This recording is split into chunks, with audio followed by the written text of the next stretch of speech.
A gente vive de futuro. E não é força de expressão, é força de trabalho, de aprendizado, de quem transforma o hoje no que ainda não existe. No estado do Rio, o futuro nunca foi distante. Ele nasce na mão que aprende, na cabeça que insiste, na tecnologia que abre caminho, na indústria que puxa o mundo para frente. A gente vive de futuro quando forma a gente para trilhar o próprio rumo, quando cria oportunidade onde parecia impossível, quando liga o talento da nossa gente ao que o Brasil precisa, quando garante saúde, educação. Guaranteeing health transformation, and we live out of the future because future is in us. We are the industry that moves Rio de Janeiro and people that moves our industry. Firjan, 200 years of future in the industry.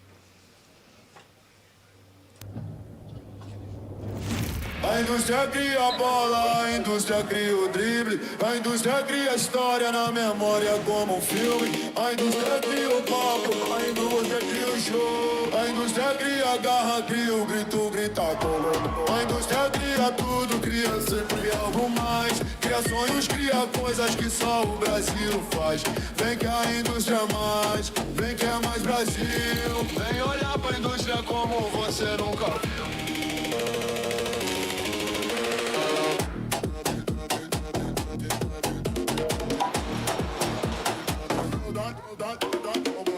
A indústria tá em todo lugar, tá na festa, na rua, em casa e em cada jogada a gente mostra o orgulho de ser brasileiro.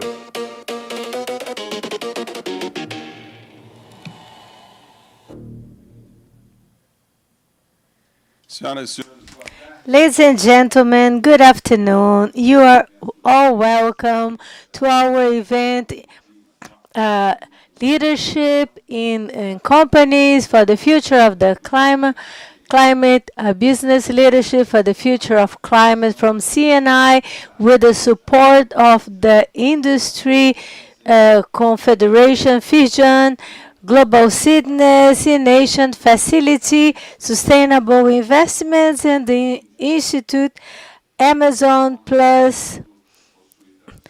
We would like to say that this event has simultaneous translation, and you may have your radios at the entrance of the conference. We are also streaming this to CNI channel in YouTube in English and Portuguese.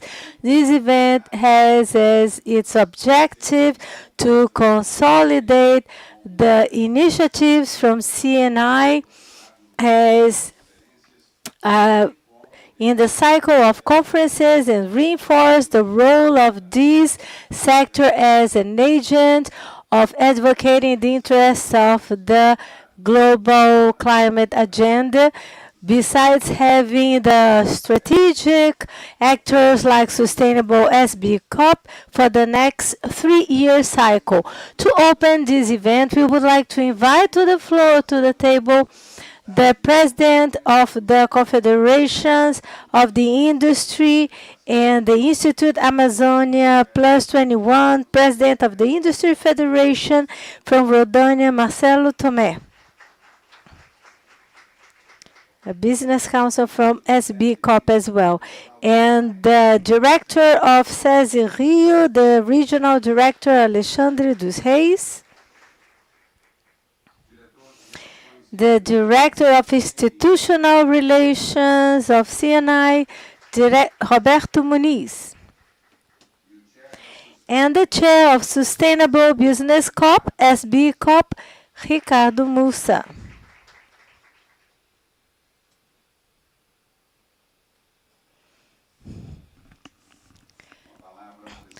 We will pass on the floor to the President of the Industry for the State of Rondônia, the Vice President of CNI, Co-Chair of the Business Council of SB for Marcelo Tomé. Ladies and gentlemen, good afternoon. It's a great pleasure to be here at Fission. Thank you, Alexandre, for the invitation, for how you've been receiving us. I would like to congratulate the whole table and everybody that is present and everybody that is watching us by CNI channel that enriches even more our event. I would like to thank the presence of the members of the executive, and the legislative, the academia, and the press that are strengthening the future of the Brazilian industry. And I would like to thank for all the panelists that will be here exchanging experiences. And I would like to thank everybody that was involved in the preparation of this event. The idea of this Business Leadership Council for the SB COP shows that this is an event that has as its leadership an SB COP to create a role that is organized, legitimate in the climate change discussions. I would like to say that the SB COP has the institutional, governmental acknowledgement, as well as other partnerships as a mechanism to strengthen, to cooperate with the corporate influence in the climate changes. And with that, we have the honor of being here, which is a global entrepreneurship that represents over 40 countries in expansion. The private sector in SB COP says that it's time to get away from the paper and start real actions. We have many materials that discuss this difference between knowledge and practice, and Brazil is in the leadership of this portfolio with initiatives followed by Sweden, South Africa, Spain, and other countries, and this presents the diversity of the private sector that is engaged in the climate change objectives, with tons of carbon emissions reduced, with many employments created and whole communities that have been inserted in the economy. Brazil has shown that we can be again the protagonist to build a sustainable future. And associated to COP31, SB COP was made to follow the UNSBOC following the COP30 and other events that came afterwards. We want to engage the corporate world in a permanent engagement platform to organize leadership and positions, to give concrete solutions, and to contribute to the global climate change issue. And we have a very important role to have a resilient change into low carbon emissions, and we believe that the industrial federations, financial institutions, and other are key to change climate commitments into investments, innovation, generating employment with scalability of solutions. And we are looking into a corporate initiative to implement new opportunities to the economy more than producing new reports and recommendations. We would like to give an active strategy for the private sector to engage in the global future for the climate. With that, we want to build a more favorable future to help the corporate world to be in this engagement as well. We have the Amazon Plus 21, from which I am the vice president. And since we had the COP30 in a state in the Amazon, I would like to register the importance of the institutional articulation that allows Brazil to strengthen a very sophisticated agenda for the Amazon. Is a agenda that has been built collectively with industrial participation, with the private sector, financial institutions, and international partners, the academia, civil society organizations, and multilateral other agencies that are engaged with the sustainable development issue and for the Amazon sustainable development. No can answer the complexity of the Amazon. This because we are talking about an area that has one of the biggest wealth of the planet with a huge relevance for the global climate, and at the same time has very deep challenges regarding social exclusion, poverty, low economy, and the lack of engagement to the productive chains. From this reflection that is very deeply connected to the Amazon reality, that 1 year ago Facility for Sustainable Investments came up as a spin-off for the Amazon Plus 21, which came from the daily fellowship with the challenges in the territory and the low structuration of the productive chains and the lack of technical assistance in larger scale. So this coordination between territory, capital, and the market, we saw this as very necessary because Amazon doesn't need only good intentions. We need economical solutions that make it possible to be sustainable and scale and have scalability. And this is a thesis that comes from a very objective thought because we do not have a lack of impact capital in the world. We have the capital and the interest. The global demand for sustainable solutions exists. The failure is in the architecture of solutions to engage the capital that already exists with the other structures to become scalable, to have scalability and to have the possibility, financially speaking, to make all these projects feasible. In our vision, the technical platform from FIS is not only a support mechanism, it brings solutions to operational risks because there are risks that the private sector do not accept to embrace by themselves. That's why it has such a relevant role because many times the transformation happens outside the financial structure. We have our territorial organization, training, construction of trust, and the Amazon progress has shown us that non-single element can bring this change. Technical assistance is not enough. Financial support is not enough. And maybe this is one of the main challenges to have this cooperativism, for example, is one of the biggest structures that we can base our Amazon bioeconomy.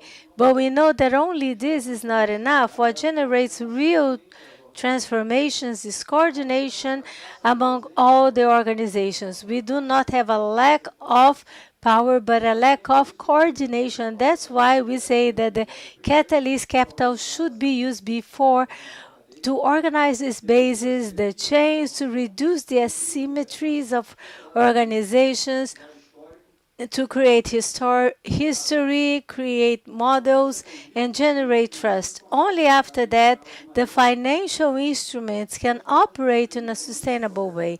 We are talking about a forest economy that includes other people because there is no true sustainable growth if people are outside of that.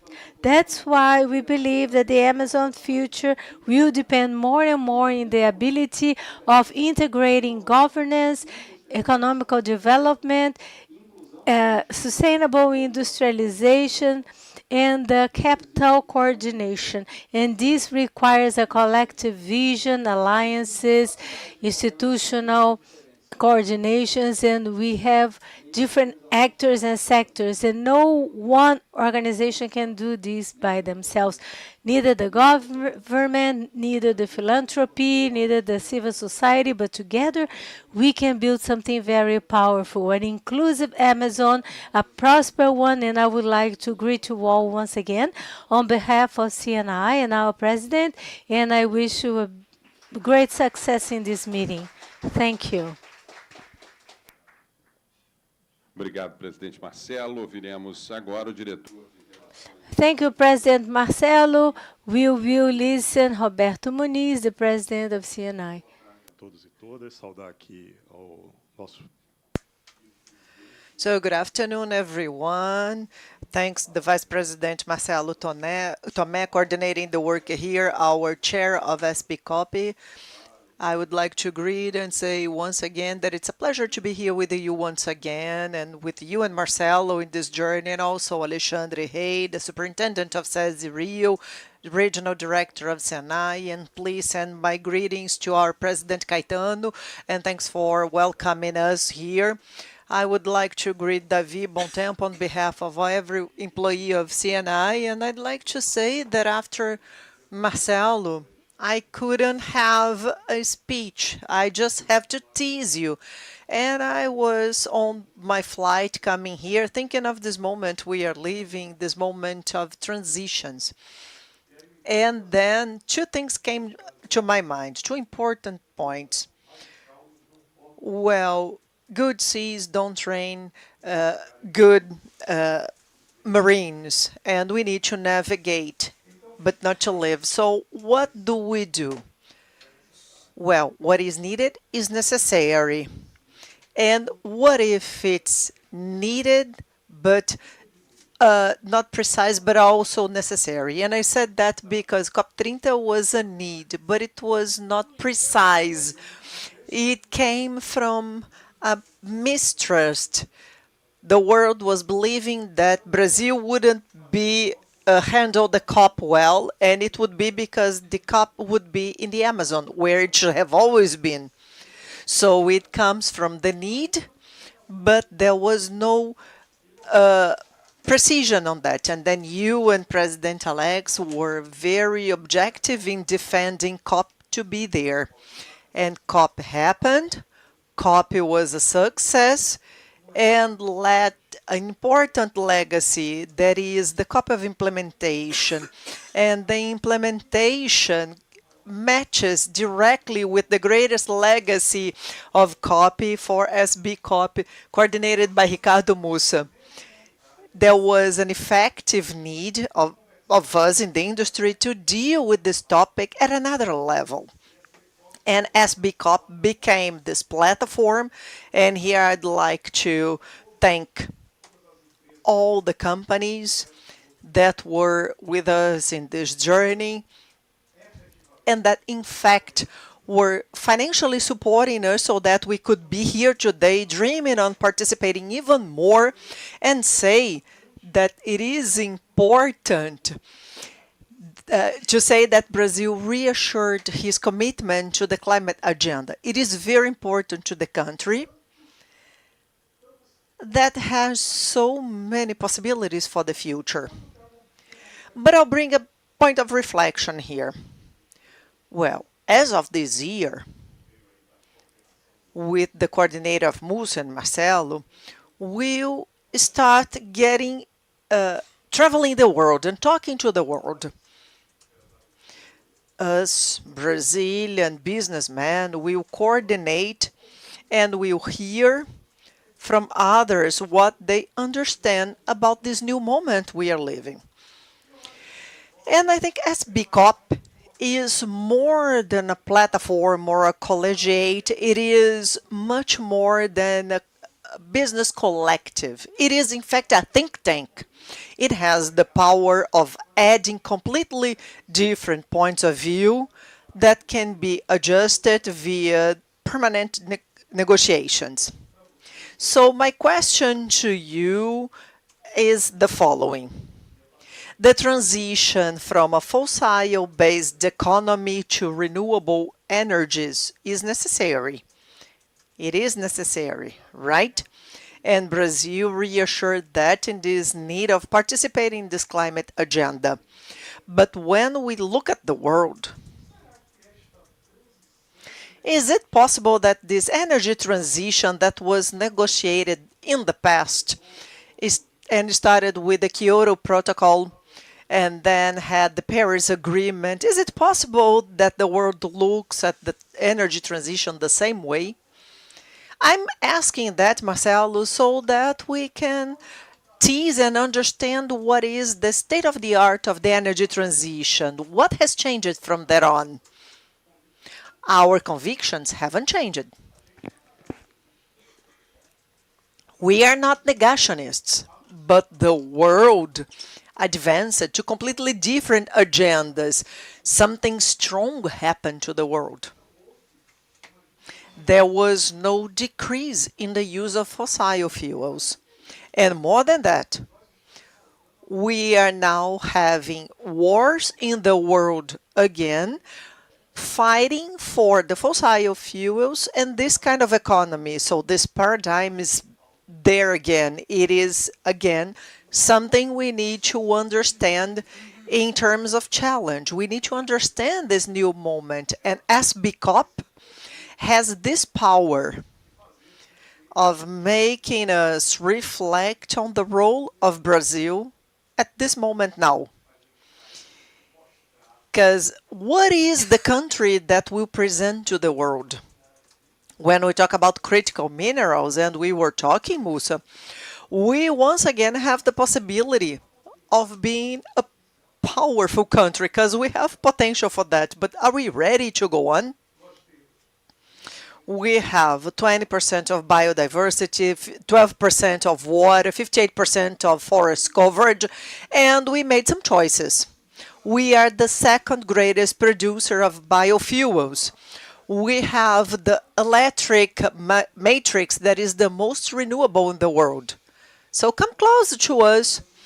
It is compared to 30 in the world, 35 in OEDC, and with our energy matrix, we have more than 50% of it totally clean. So is the world paying us what we are paying in our electric bills? We made choices, and I'm pretty sure we made the right choices. But we need to make new choices because the world doesn't stop. And SBCOP is this place for us to reflect. Oh, we want to be the core of the world. We want to be the supermarket of the world. Why can't we be the lab of the world? Can't we have the cosmetic industries in the world or the food industry in the world? Are we only making choices to spend first and generate wealth later on? So this is a reflection we have to make so that we take abroad what we already have implemented. Brazil has already had an energy transition policy, and it doesn't matter having more commitments. We need returns on the commitments that we already took and promised the Brazilian society. This energy and electric matrix has the cost of the energy of many poor people in the country. We have cheaper energy being produced and one of the most expensive ones to be sold when we turn on the lights. And maybe this is the greatest challenge that we have as the SBCOP. That is taking abroad our celluloses, our paper, our cement, and take our own forests and biodiversity, and as Marcelo said, to implement the future. We cannot waste this opportunity. And SBCOP will be this place where industry, energy, people can get together so that we make this transition. And Marcelo, there's a word that I believe is fantastic. That is in a sophisticated way. Sophisticated is not stopping to think. So we need to understand ourselves in the word transition so that this cost is not a burden for those who can't pay. And we once again missed the opportunity of being, in fact, a world power, importing what is necessary and exporting so that the world can see we are able to have a clean industry that is balanced and sustainable. So I believe that SBCOP is here to calibrate to buffer. And I'd like to use this word because I want to be as sophisticated as you know, Musa, because we need to know how to calibrate what we want to take from Brazil to the world. So that's why I believe a lot, and CNI believes a lot, that this model built is a successful one, and we'll keep believing that it is through dialogue and the ability to develop a matrix of thoughts that many times are diverging, but that can put us all sitting at the same table. Like the president says, converge and discuss the situations. And as CNI, as Brazil, and Amazon Plus 21 Institute, we can paint, let's say, we can paint this discussion with new colors, making sustainability and development have a place for discussion and, more than that, to be implemented. So I apologize that I have to leave now. I have an important meeting with CNI, but there's nothing more important than what's going on here now. So I'll bring the words of President Alban and our directors to say that this is a commitment that we had in the past, and there is this history in CNI. You guided this new topic of discussion, and Marcelo embraced that, and this is the result of all that you made in the past, going to all COPs, and today we can be proud with the coordination of Musa that we have a strategy and a platform that deals with all these players that like sustainability and development in the same platform. So thank you very much and have a nice day of work. Obrigado ao diretor Muniz. Passamos. Thank you, Director. Now we pass on the floor to the Chair of the Sustainable Business COP, SB COP, Ricardo Mussa. Thank you for your presence. Thank you, Muniz and Marcelo, for your words and for opening your house so that we can be here. And I'll tell you that my speech here is more of a reflection of this 1 year and something since we created SB COP, that is initiative that was something very gratifying to me when you see what we've done in those last 7 or 8 months. Whenever I have to talk about SB COP, I talk about the frustration somehow.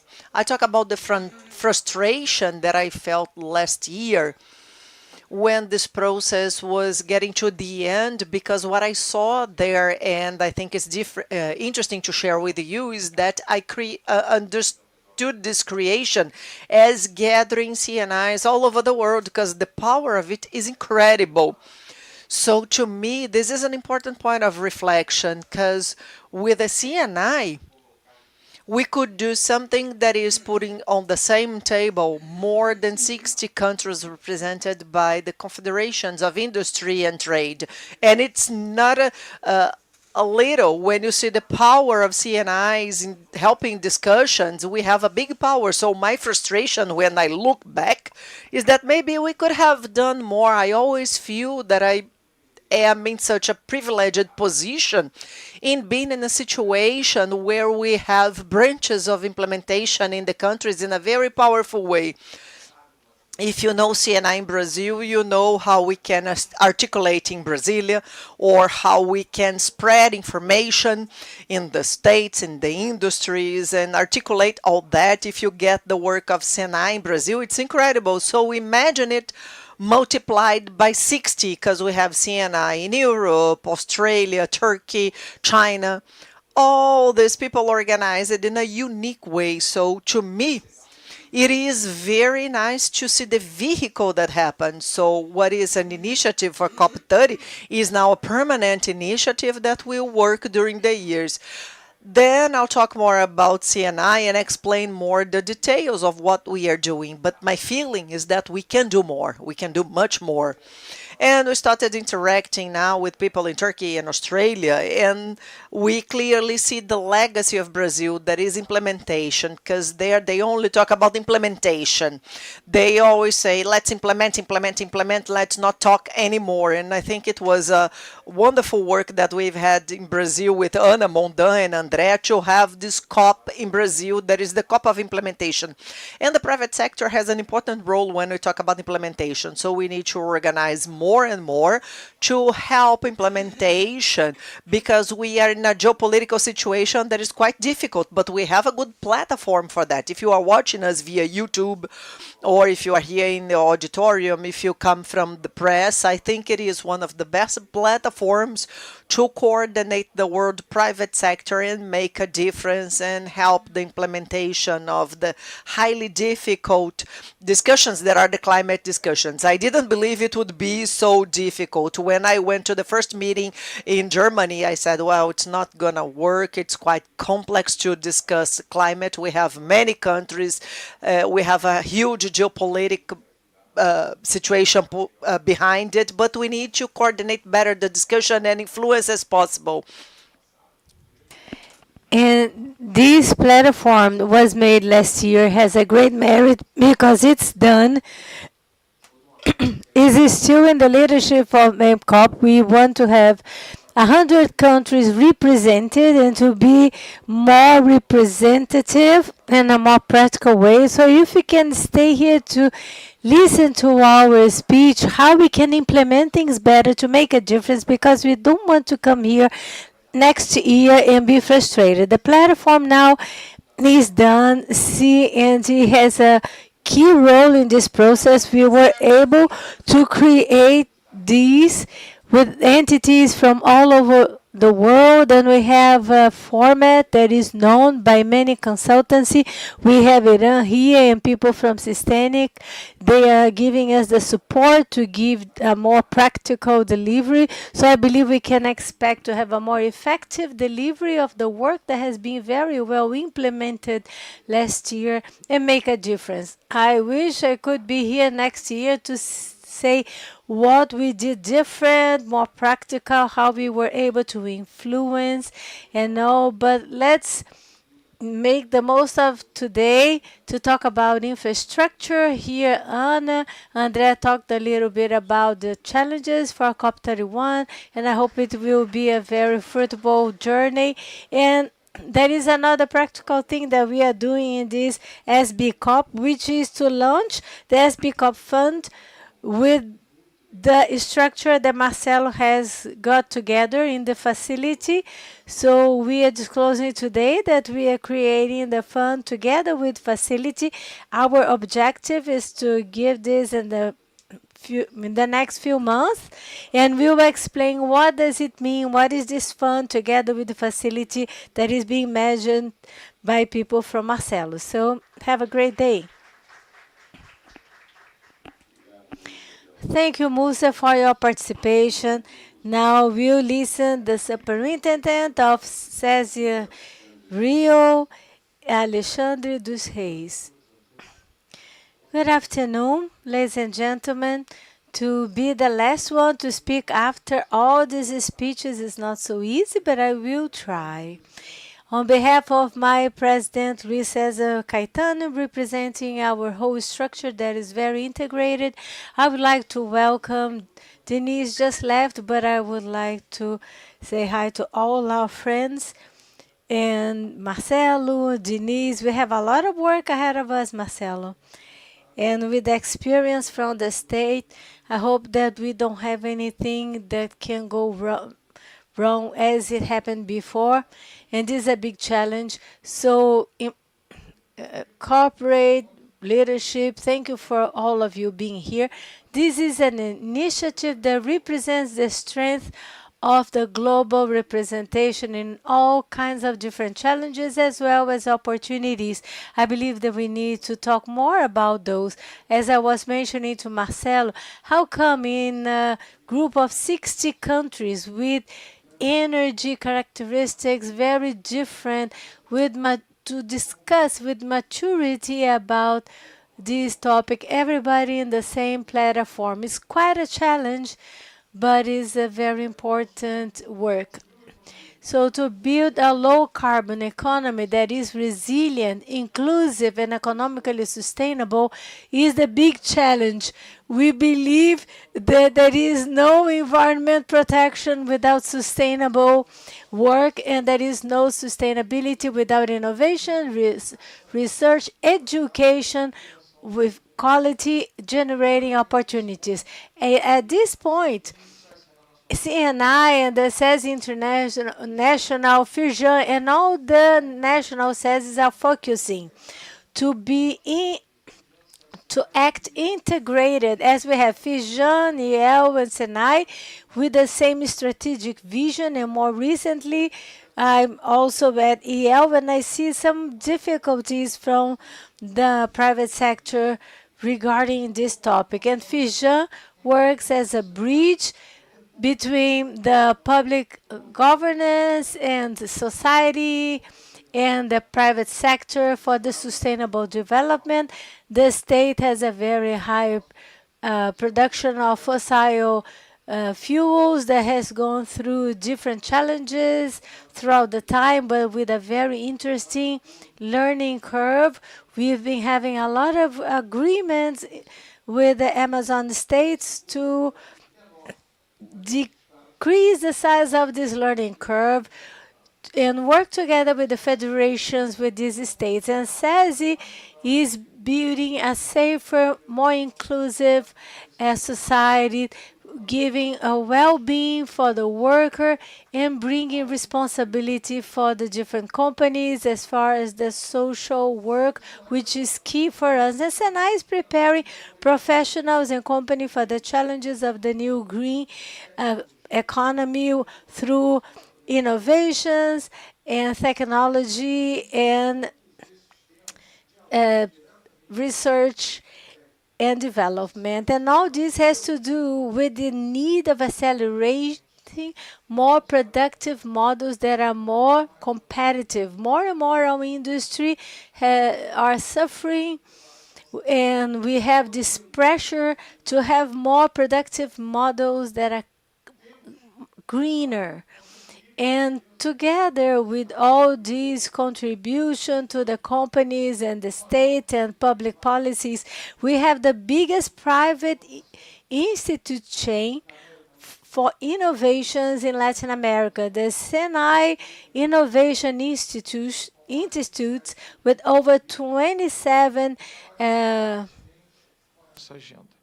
research and development institutes with bioeconomy and biology, studying green economy and all the productive the economy sector are more and more engaged with this. The institutions here in Rio de Janeiro, we have the Senai Technology and Environmental Institution and one for Institute for Innovations in Green Industry, and they are giving a fantastic contribution not only to the state of Rio de Janeiro but with other states as well, because we have partnerships with the R&D projects to see where are the base funds lined for R&D in this sector. And with that, for sure, we meet the objectives of SB 64. And we also have the Rio for the Future that has pointed new 9 frontiers for the state of Rio de Janeiro for the following years. And one of them is energy transition, low carbon industry, and circular energy, to be very powerful here in the state. And we have the responsibility of turning knowledge into action, commitment into results. And a word that you said a lot, Marcelo, is to have cooperation to give a concrete impact, because we need more and more to show apparent results in this environment. The environmental sector is not only part of the climate debate, but it's part of the solution, and CNI is talking a lot about this. And we hope that this meeting will be a collective building place to generate proposals to contribute effectively so that all the objectives of SB can be reached. It's an honor to be able to receive you all here with such qualified people in our midst. Thank you so much on behalf of my president and the whole directory. Thank you, President Marcelo, for being here with us. Thank you. Obrigado, doutor Alexandre dos Reis. Agradecemos às autoridades da... Thank you so much for all the speeches. We would like to call Professor Alessandra to get to her place to continue this program. Presidente Marcelo e Ricardo Múcia, solicitamos a gentileza.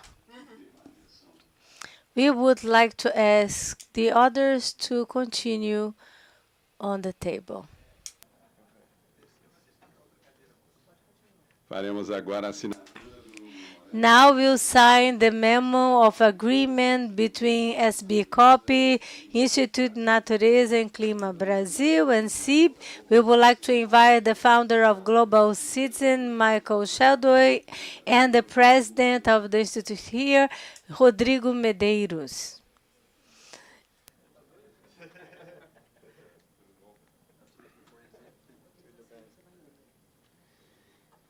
Este memorando de entendimento. This memorandum of agreement wants to establish a cooperation landmark of cooperation among all the parts with the joint initiatives related to climate, nature, civic engagement, and mobilization of the private sector for the climate action.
Tem menos assinatura. Tem menos assinatura, né, para casa própria. Vamos fazer uma foto? Não. Puxa a cadeira para pegar um documento. Só precisa pegar um documento. Um só. Talvez. Acho que pode tirar esse aqui. Peraí. A gente podia botar a capa, né?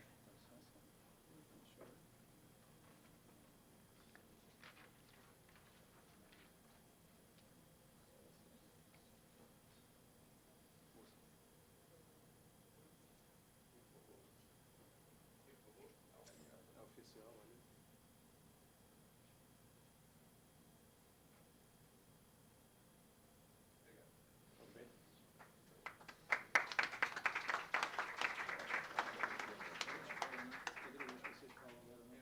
ouviremos agora o cofundador da Global. We'll hear now the co-founder of Global Citizen, Michael Sheldwick. Tudo bem, it's great to be here back in Rio.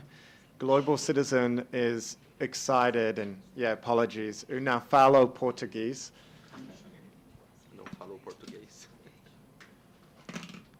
Global Citizen is excited to be participating and co-hosting the first ever Rio Nature and Climate Week.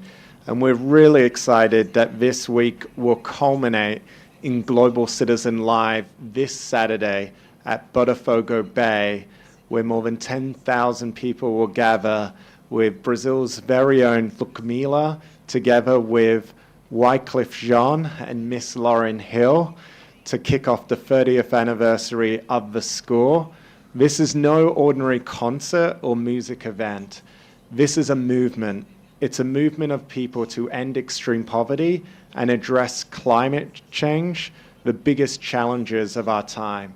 And it's a way in which people can get involved, they can take action to create sustainable jobs in the Amazon, to support education and literacy, including right here in Rio, and to volunteer their time. Just this weekend, we had 250 people volunteered to pick up rubbish from the beach.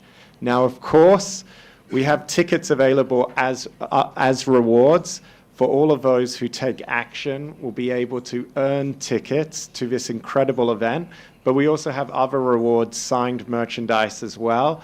But for us, this is much more than an event.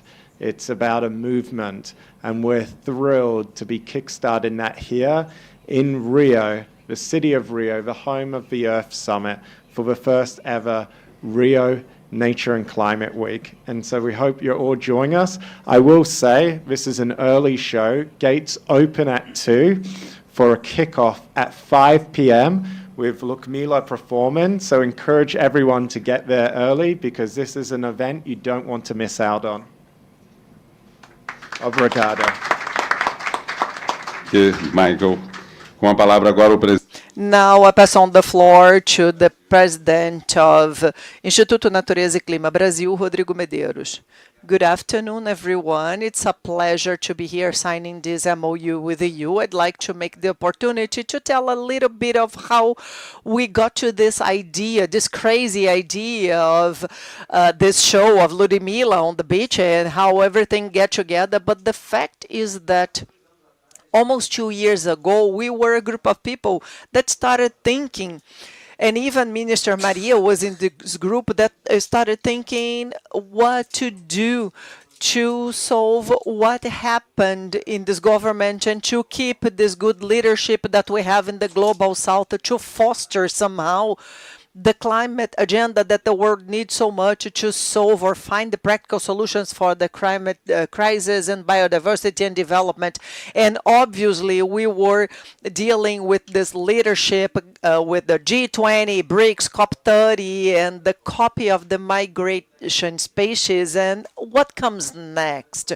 We'll have the elections this year, and how can we live with something more permanent and long-lasting? So the idea of creating this platform, the Global South, that is hosted in Rio, that became the Climate Week, is the result of a panel that we created 1.5 years ago with about 20 people to think of something long-lasting to position our work this way. So we started thinking, what should it be? So we had Minister Sonia, Minister Marina, people from the civil society, private sector, and Marcelo is part of this board now. And we imagined that, well, we could recover what happened almost 35 years ago. That was the essence, and how these conventions were born, and make the city a permanent pole of discussions where the 3 conventions could meet and all sectors would meet, and most importantly, where the voices of the Global South that are part of the solution that we need for the crisis that depend on what we'll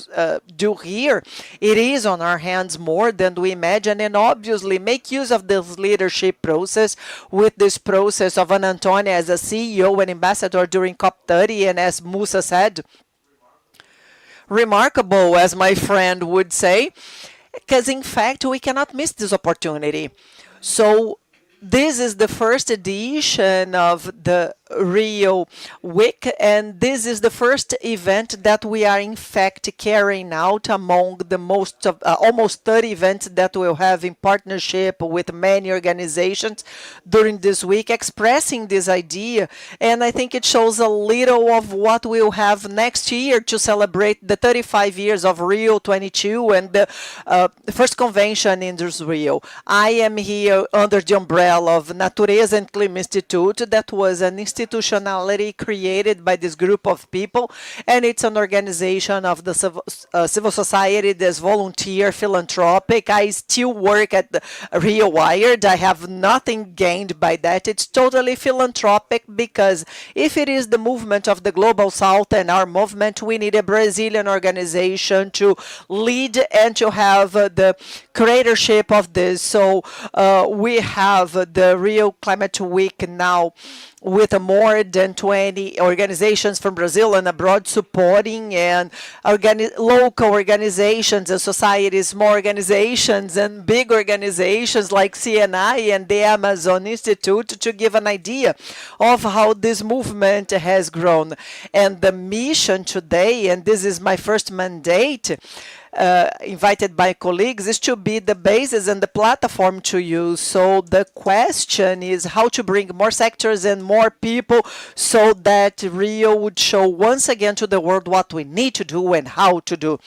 In this sense, Musa, I'd like to thank you all, because we are signing a MOU that is part of what we've been doing all these years. If somehow the Rio Nature and Climate Week and Global Citizen, that is this powerful machine of mobilizing people, can help our work so that we take this message to more people and explain to more people what we need to do, you can tell us. The platform belongs to all of us. It's a huge pleasure to have you here since the early stages of this initiative. So this is the first of many years that Rio will host events like this, and we'll meet many of you for many years. Ana is now as a CEO, maybe a civil society, and in the future maybe a minister, because the world turns, and we'll meet again. I can see Raquel here. We've met in many, many situations, so it's very nice to be here. And Davi was also a dear friend to support us. So let's work together. We have the whole week ahead of us. We have Ludmilla and Lauren Hill, but we have a lot before that. We'll meet a lot. Thank you. Anunciamos a presença do presidente. We now invite the president of Jean Luiz César Caetano.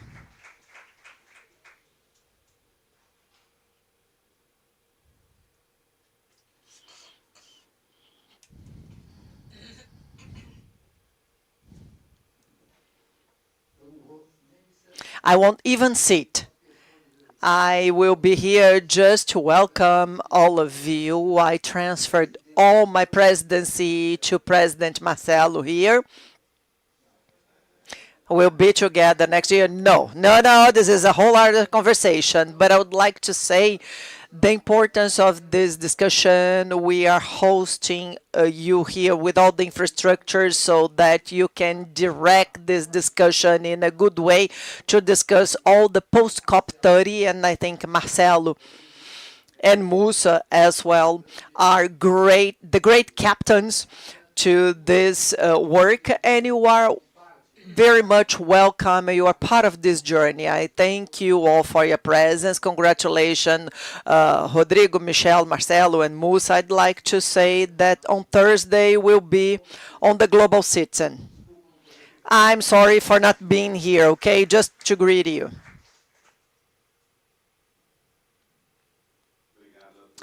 Thank you all who signed this MOU. We now ask you to take your seats in the auditorium. Thank you very much.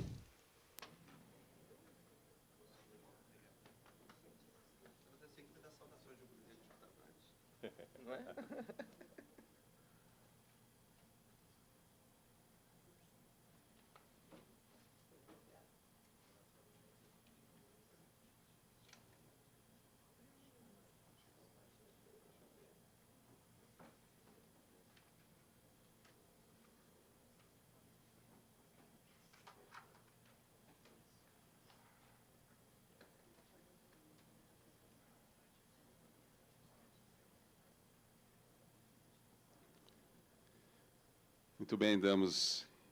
Okay, we will now start the first session of this afternoon discussing the topic on the perspectives of COPs, aimed at exposing the point of views of continuity, ambition, and expectations to the role of the private sector. We invite to the stage the CEO of COP30, Ana Toni, and the head of COP30, Ambassador André Correia do Lago.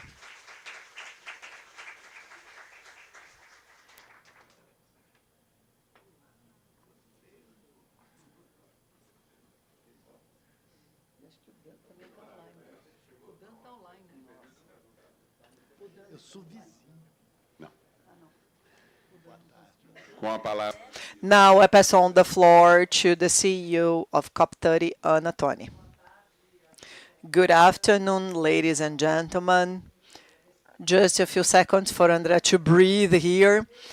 But anyways, I would like to thank Firjan a lot to have us here. It's a huge pleasure to be here once again at Firjan with CNI, with Davi, Marcelo. Thank you very much. And obviously, our dear Musa that brought the SB copy, and Dan Yoshi that was there with us.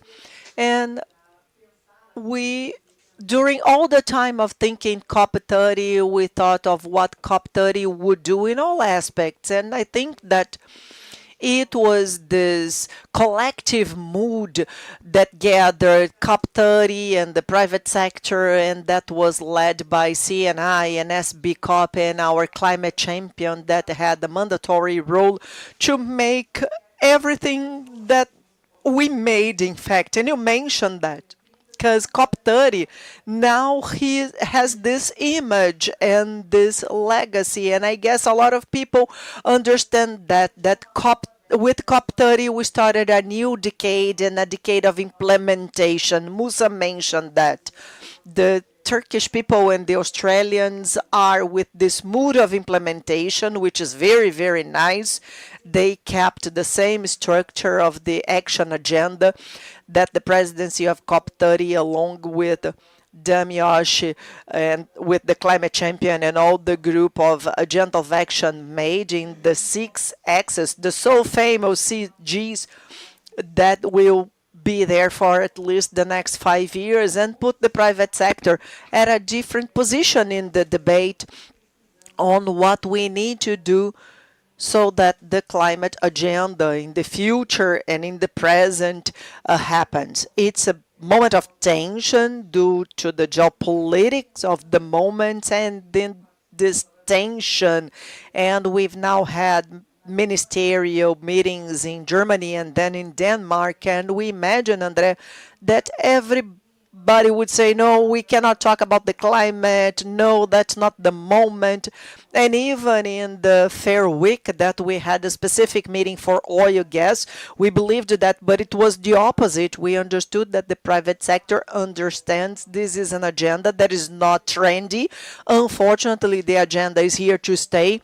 The consequences of the climate changes are real, are absolutely real, and we need to learn how to deal with it. And in the end, to us Brazilians, and we were talking about it since the beginning, because we are in a good position with a huge comparative advantages due to our nature and our energy matrix and our agriculture, and how we use this competitive advantage to make it a good point. And I guess we gave the first steps at COP30, and SB COP is one of the most interesting innovations that rised. It's completely in line but totally independent, showing this ability of Brazil to think about the world and act in the world. And I think SB COP is a symbol of this Brazil that believes in their competitive and comparative advantages. And I believe this week,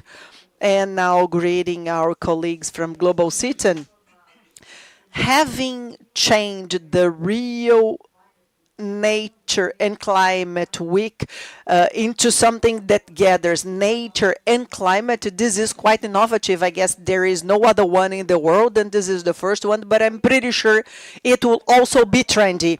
It will be trendy, and you said that is a little bit of going back to what happened in Rio in 92 with the conventions being born here in 92. So it is Brazil understanding that sustainability is a topic of development and economic growth, and it's not a niche. It's not a side. It is not something that we do when we have time, or it is like an accessory that managers in sustainability work in the companies. No, it's a cross-sectional topic that has to do with the competition of the companies, and it's more and more clear that innovation this week with SBCOP and all the work of CNI in bringing this topic as structural is a lot of what we try to bring and show at COP30.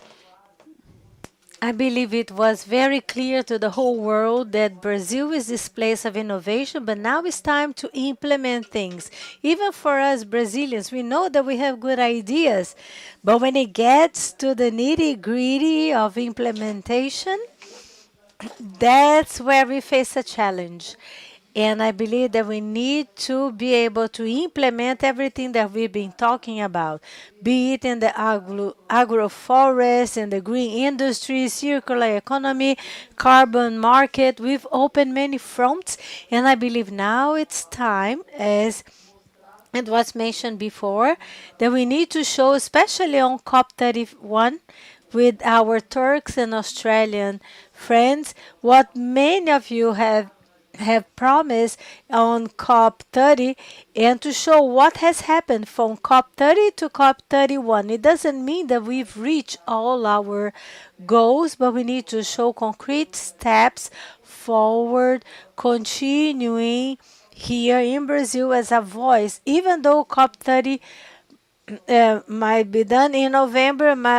André will pass on the baton, and we'll have other roles to fill up. So I thank you all for this initiative. We'll be here in the Rio Climate Week at many different moments. We'll show them the maps for the way, the adaptation area with the agenda of adaptation ahead of things, and we are very excited with that. Thank you. Thanks so much, Anna, for your words. Now we'll watch a video from High Level Climate Champion with Teddy and Daniel Hosp. I'm genuinely honored to open this forum and to congratulate CNI, Firjan, and SBCOP for bringing together business leaders at this moment. This is exactly the kind of convening that turns the road from Belém to Antalya into something real. You're meeting as part of the Rio Nature and Climate Week. Timing is not a coincidence. 6 months after COP30, the question is no longer what was agreed. The question is, what are we doing regarding the implementation of solutions every day, every hour between now and November? At COP30 in Belém, we collectively transformed the global climate action agenda, shifting it from something that was sometimes seen on the sidelines of the COP to a core pillar of the Paris Agreement implementation, anchored on the global stocktake, the UN's official roadmap for that. The action agenda operates across 6 thematic axes that matter directly to business: energy, industry and transport, forest, oceans and biodiversity, agriculture and food, cities and infrastructure, human and social development, and the enablers for that: finance, technology, and capacity building. Why does this matter for this room? Because acting on climate is not only a risk management act, it is mostly a growth opportunity and the most relevant route to sustainable socioeconomic development. The evidence is already here. In 2024, sustainable energy investments reached $2.2 trillion, more than double what was spent on fossil fuels. The green economy overall generated $5 trillion in revenue globally. Solar dropped below every fossil alternative on cost. Corporate transition plans are being effectively implemented despite geopolitical issues. Sustainability is an amazing opportunity for socioeconomic development, especially in Brazil, where we have so many solutions to be implemented. Regarding COP31, the incoming presidency of Turkey and Australia is building directly on what was achieved in Belém. They have launched 10 priority topics that align with the Action Agenda's framework. We have been working together with COP31 climate high-level champion Samed Agirbas to reinforce those priorities as they are crucial to the implementation of solutions. A fundamental move as the second global stocktake begins at COP31 in November, and it will show us where we are regarding the route to achieving the Paris Agreement objective. So let's make sure we keep focused on implementing solutions connected to the action agenda. That is the most effective way to connect business strategy to the global implementation architecture and to the investment flows that are following it. Then let's close the implementation gap, moving capital to projects, speeding up its development and its results. That requires better taxonomy.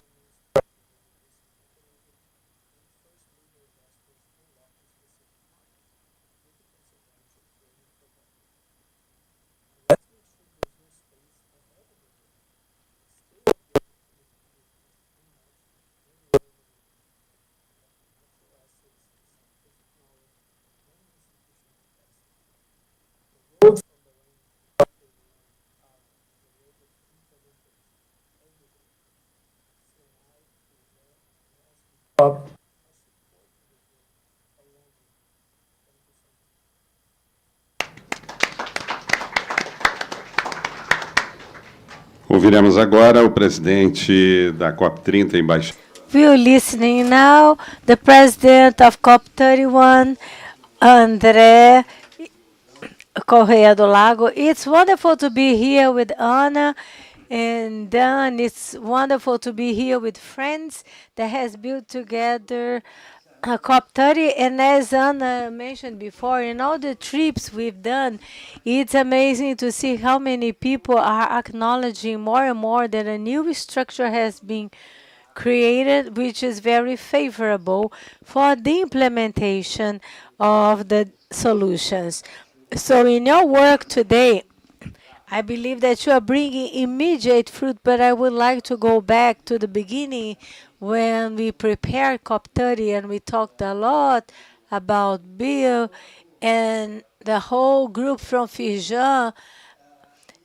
And I would like to say how important the beginning was, and for us to realize that we want to have this agenda to unite Brazil. We want to go to Belém as a united country. And this is a little bit of what happened on Rio 92, and we want to rebuild that. And we would like to highlight, as Don and Anna said, that this is an agenda of opportunity, most of all. And we are halfway through it already, or even more than that. It doesn't mean that we can just be stuck there, because some people are going fast. But if we can follow a very good pace, we might get there before others, and I believe in that very much. And I believe that a proof for that was to have sectors that were not so much concerned with the agenda from COP30 realize that it was a very important agenda. We have CNI and SB COP. They are a movement that has grown so fast.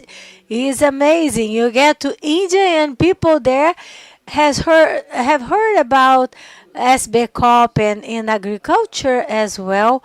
We had a big success from a sector that in the beginning thought that copy could not be so interesting for that sector. So I believe that we have this high quality that even though we are a country that is still in development, we have very big institutional advancement and very competent people, so much so that we can turn this into something that will be very good for the sustainable uh, development. And this is a great advantage that we have. Many people have commented about that as well, and how Brazil can increase significantly its presence and everything that has been developed in the country. And I would like to mention something I believe is very important, because somehow everything is synchronized. Because we have the two maps about the transition and another one related to deforestment. So these are two things that run parallel, but somehow they unite themselves to show Brazil as a leader. And we are also working towards what we call a new chapter of implementation of the finance 1.3 trillion investment. So we'll show the roadmap soon for that. And so COP somehow extended itself due to the perspective that was created of the roadmaps. And as Anna said, tomorrow we'll present in more details, but we want to launch these two roadmaps, one for forest and deforestation and fossils, in the General Assembly from the United Nations in the end of September, and the other one very probably in the following week or in the pre-COP. But the fact is, the logic that we've established for COP was based very much in the idea that there is a dimension from COP that is essential, which is negotiations. And since everything has to be made by consensus in negotiations, so we had over 50 decisions made by consensus. So part of this agenda was very much discussed here. It was a great idea, but we structure it in a more comprehensible way to give it more power to the initiatives and events of the action agenda. And these are the coalitions, because the decision from COP is by consensus. But to implement, well, some countries want to do a certain way, others another way, some don't want to do anything. But we need to get to a consensus, and sometimes when we gather different countries, universities, cities, states, we find a huge multiplicity of different ways of implementing decisions for climate changes issues. So these over 130 points that were presented in the action agenda open the door of possibility for new ideas that can have consequences as to bring real acceleration to fight against this climate change. That's why COP30, we created the accelerator, which is also something that is very complex. We'll present that as well, but it's very important because we need to select every year the ways that have more potential to provoke a brutal acceleration, so to speak, as we call it, a positive tipping point. So this exercise, I believe, will be a very good one because it strengthens the action agenda, and at the same time, it brings the best of it to bring world attention to those acceleration possibilities to fight against climate changes.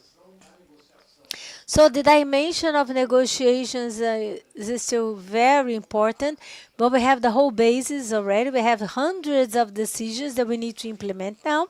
Implementation through the action agenda is very much strengthened already, and there is the political uh, agenda that each copy can try to do, which is to go beyond the decisions that need consensus. And those were the basis from which we were able to launch both roadmaps, which are two topics in which the consensus is basically impossible. So we need to advance on this consensus and try to advance in that which was already decided, which is the title of the roadmap, from fossils to and deforestation. We need to get that sentence and build on it. Means of implementation. So these roadmaps are being elaborated by a huge group of people. It's a huge collaboration that we are getting together, and I thank you that are part of it, that have contributed to those two roadmaps, and they will be documents that will prove that yes, it's possible to do what is in the title of the document. In other words, transition away from fossil fuels and to stop the deforestation. And Brazil has many dimensions in the sense that sometimes are somehow forgotten. That's why I would like to go back to the point of natures, because when we think that you forests, essentially, you have three ways of obtaining resources to fight the big problems that we have related to forests in the world.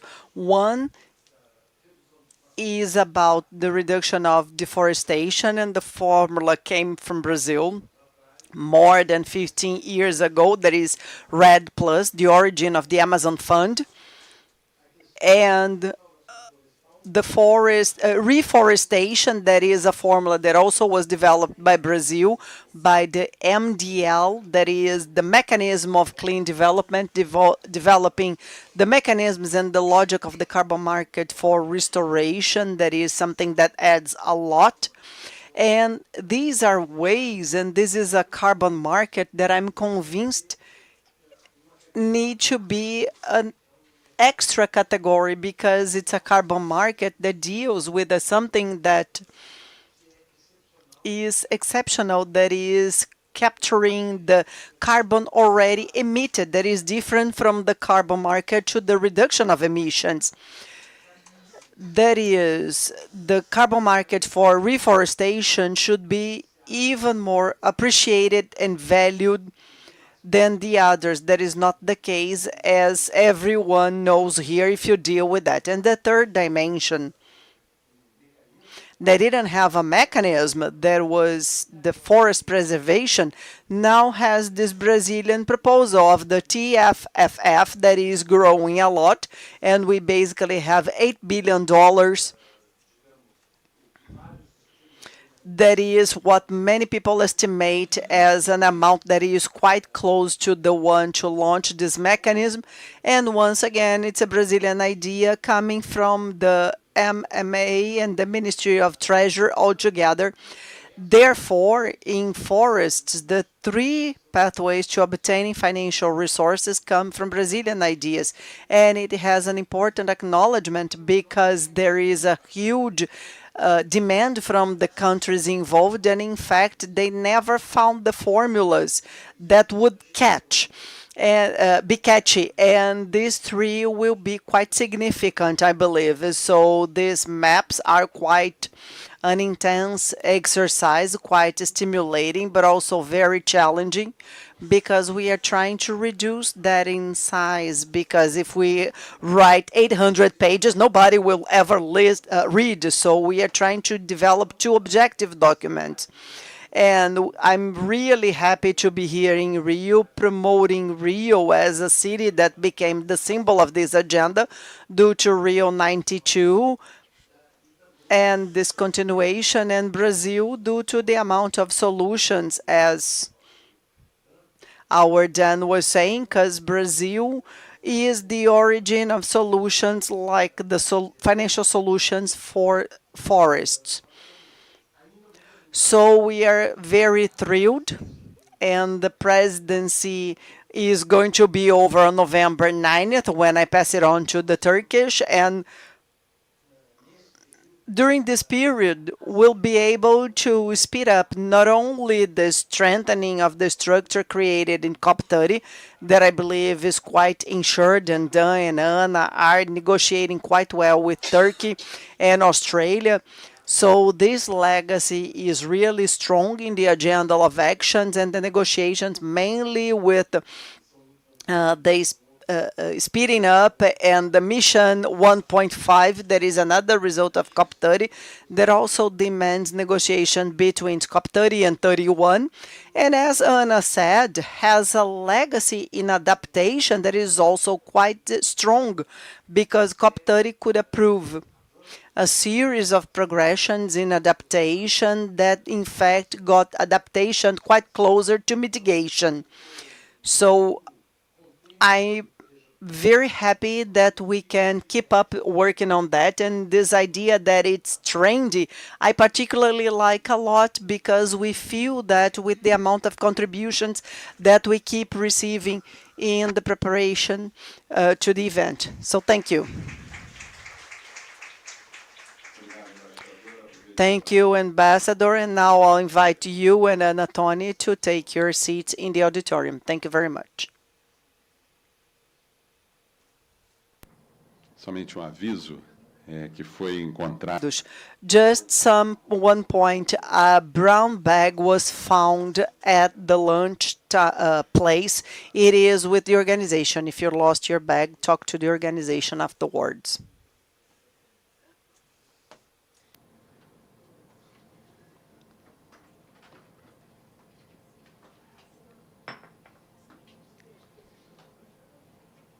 Iniciaremos agora a sessão que abordará o tema.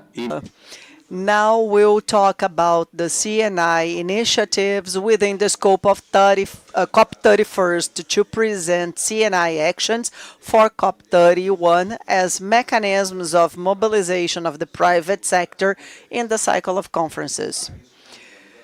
For that, we invite to the table Ricardo Mussa, Chair of SBCOP, and the Superintendent of Environment and Sustainability of CNI, Davi Bontempo.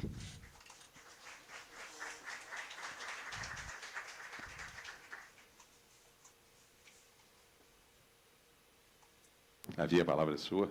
Obrigado. The floor is yours. So, first of all, good afternoon. As Musa is coming, I'll start here, but I don't know if we have a clicker here. Because the idea here is to present a little bit of what CNI will do at COP31.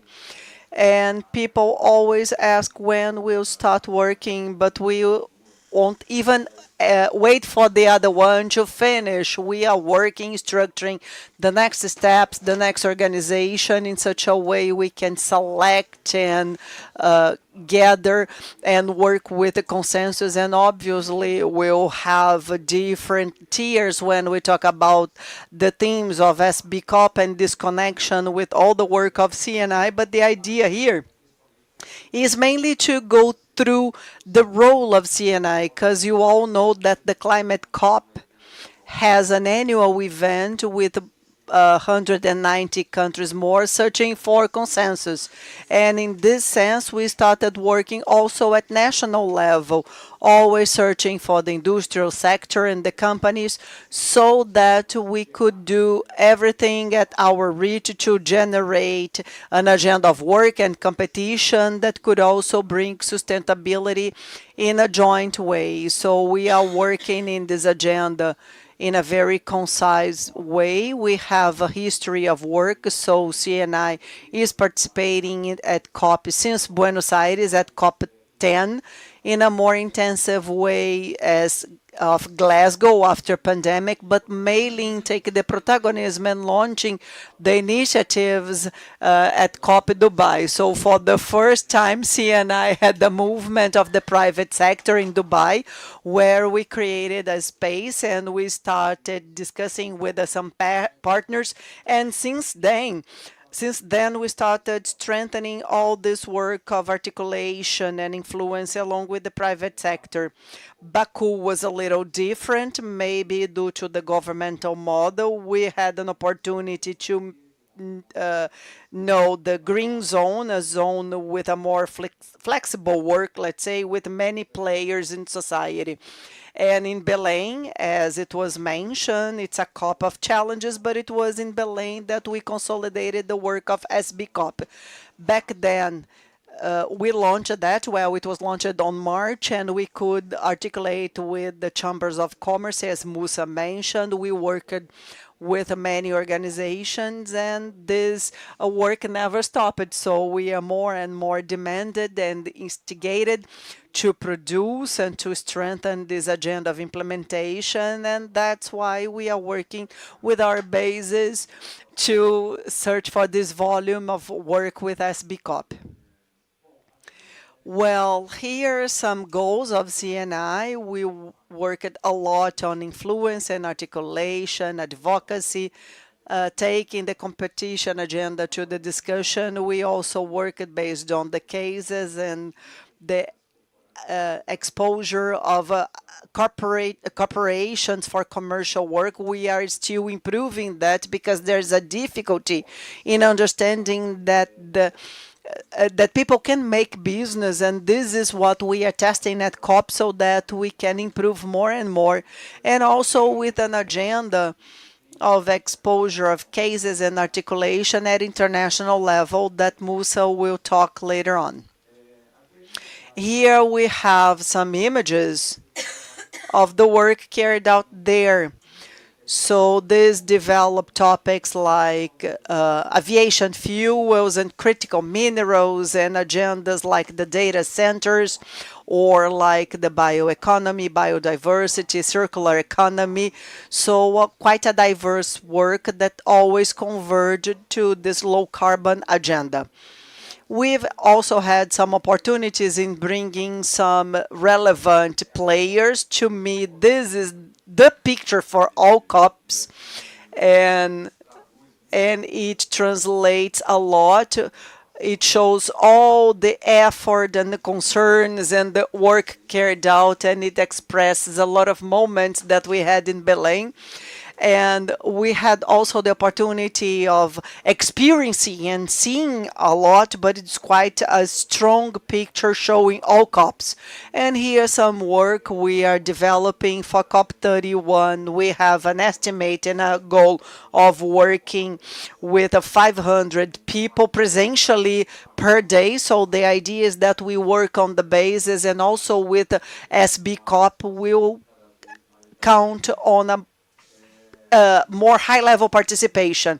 Here are some figures regarding the comparison of COPs, and I guess I can summarize that all this exposure we are having has an estimate of payment that is quite relevant. So we always have that as the metrics to show that everything we see is there, and the media, the press is also quite important. We invest a lot in advertisement because communication is an agenda that we need to work better to show that Brazil has comparative advantages, that if well developed and articulated, and if we overcome the barriers that you all know, we can have a better position compared to the world when we are talking about competition. We've had 97 panels, 47 countries participating, many bilateral meetings, 71 authorities, including the Vice President of the Republic, Mr. Geraldo Alckmin, with a relevant agenda with the sector,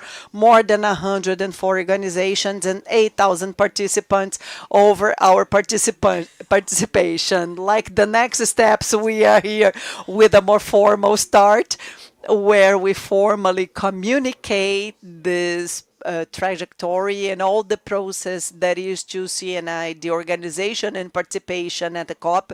Next week, we'll also start with the participation and contribution in the negotiation agenda. Although I have started working with the Turkey to map stakeholders and talk to the government and discuss logistics to have everything set for November. And in November, we'll have COP, but before that, we'll have the pre-COP where we share with the Brazilian government the position of CNI and the industry regarding the topics that will be discussed and negotiated at COP, but also the accountability that happens next year when we inform the partners, everything that happens, all the figures. So it is the whole accountability of partnerships. So this is a work that I'll pass on the floor to Musa now, but this is a nice work to have this joint work with the private sector. We are increasing this partnership with you more and more. This is a partnership that doesn't involve only the industry or private companies, but mainly relevant players on the society and other organizations. And the idea is that we progress and strengthen these links. SB COP will bring some important topics today.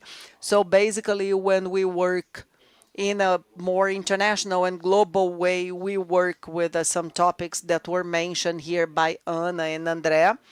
These are topics showing the way to be followed so that we can reach this transition from fossils to renewables, so that we bring opportunities to biofuels, not only working with aviation, with the SAFI, but mainly looking also at the vessels and the biobankers and all the work that is necessarily mainly analyzing mining and oil and gas.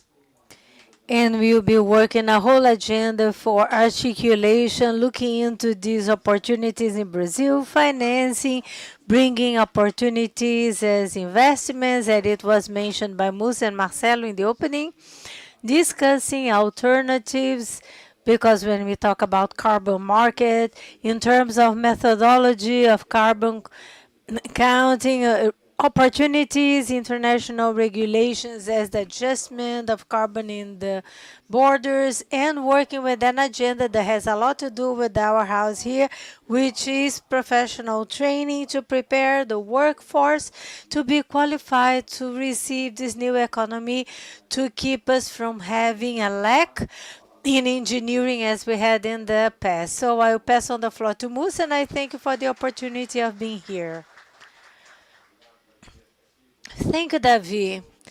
André, welcome.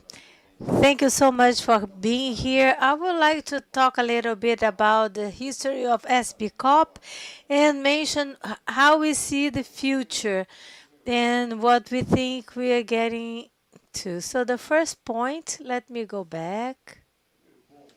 The first point I would like to mention is that SB COP was made last year, so we have as a goal for this year to reach 100 countries. What I learned from the United Nations model is that the representativeness of the countries, even for the small ones, is important. So we brought the CNIs of the more relevant countries like India, China, the United States, and CNI from Brazil. And we found out during the meetings in Germany with the SB COP is the importance of having more countries. So the goal until the end of the year is to scale things up to 100 countries. No invitation we've done to countries were not unaccepted. So I understood that very few forums are really global. They do not have a global discussions. And some entities have the political power. So the good point is that to participate on an SB COP for these countries are a very important point, because they go back to bases and they say, look, I was at a global meeting, I have access to global data, and a smaller country is able, therefore, to understand what is happening globally. And this helps us when we need them to do some kind of vote, we need to do some kind of lobby.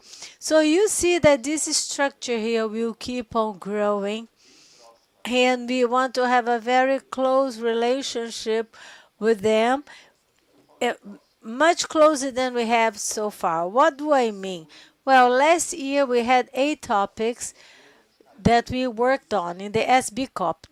This year will be aligning even the title. So the action climate in the agenda, we have six topics now, and we evaluated 100%, even the kind of wording we'll be using what we have in the United Nations to make it easier for the interaction among countries. So it's important that we align 100% everything that we talk to have this 100% participation. So we want to increase the participation in more countries, to unite leaders in the private sector, and to replicate the work that we had last year. So we started at 2025, and we did a roadmap, and the idea is for the SB COP to continue, and everybody agreed on that. So what is the future of SB COP?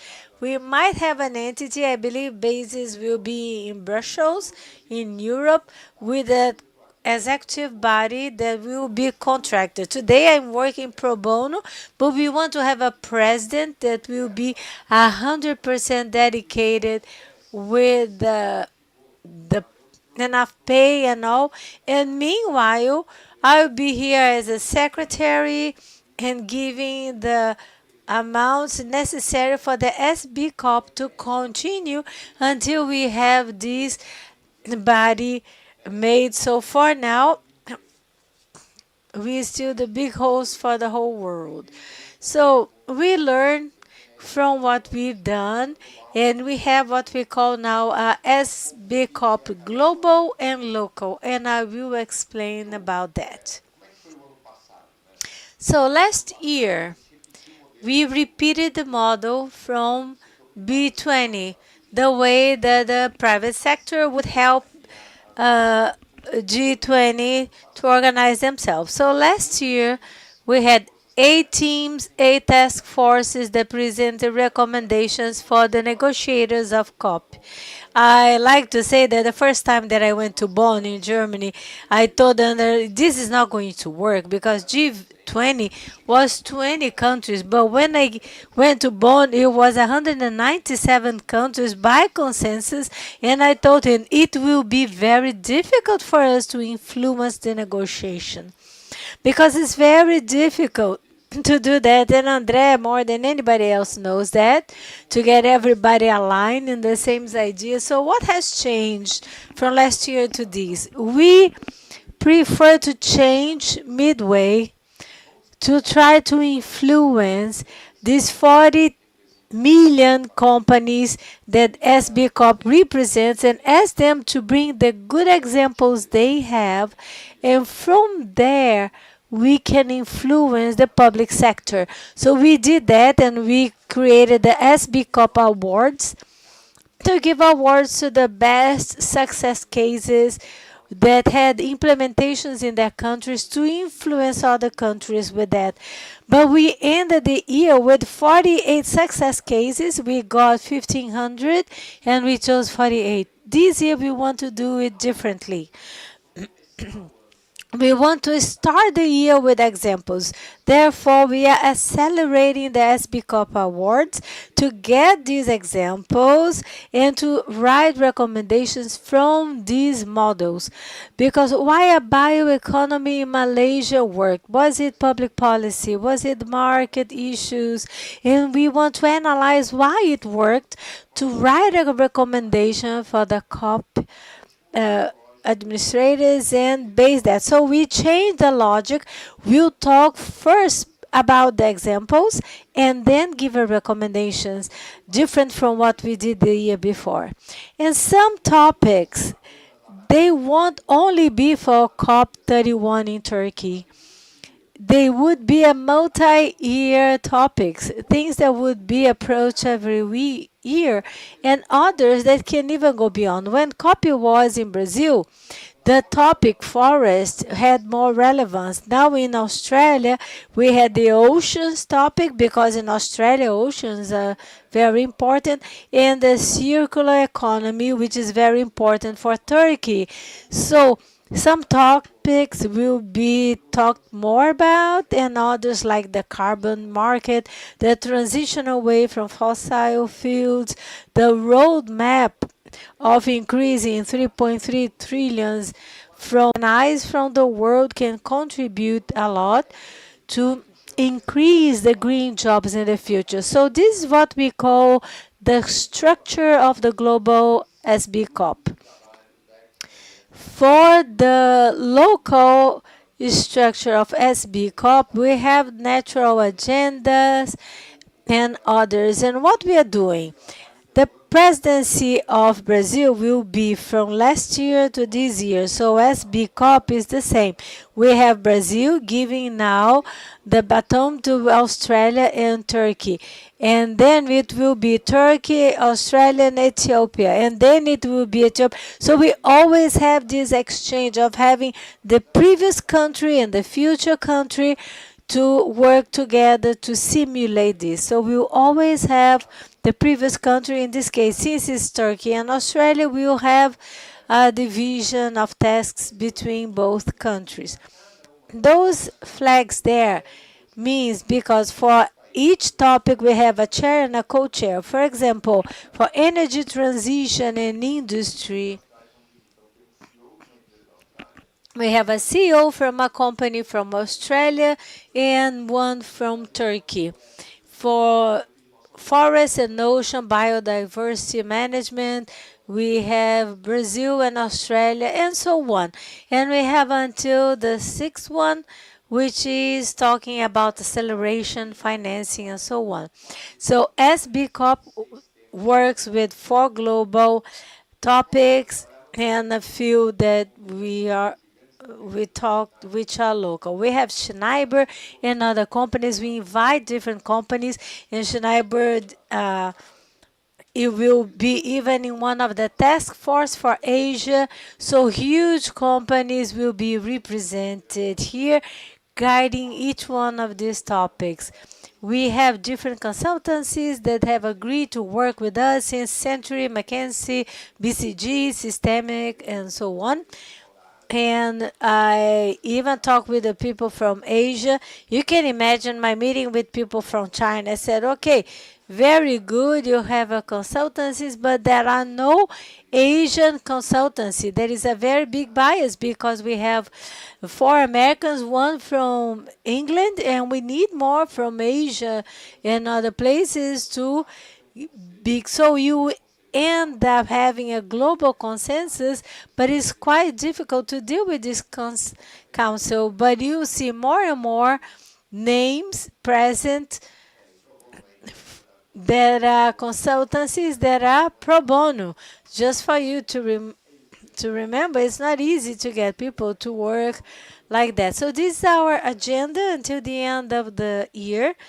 Next week we'll go to Bonn, Germany, to participate in an event there, and then we go to Turkey because Turkey is not such an easy country to go. Here we know Andrea, we knew Anna, but we need to go there to create relationships with people in Turkey.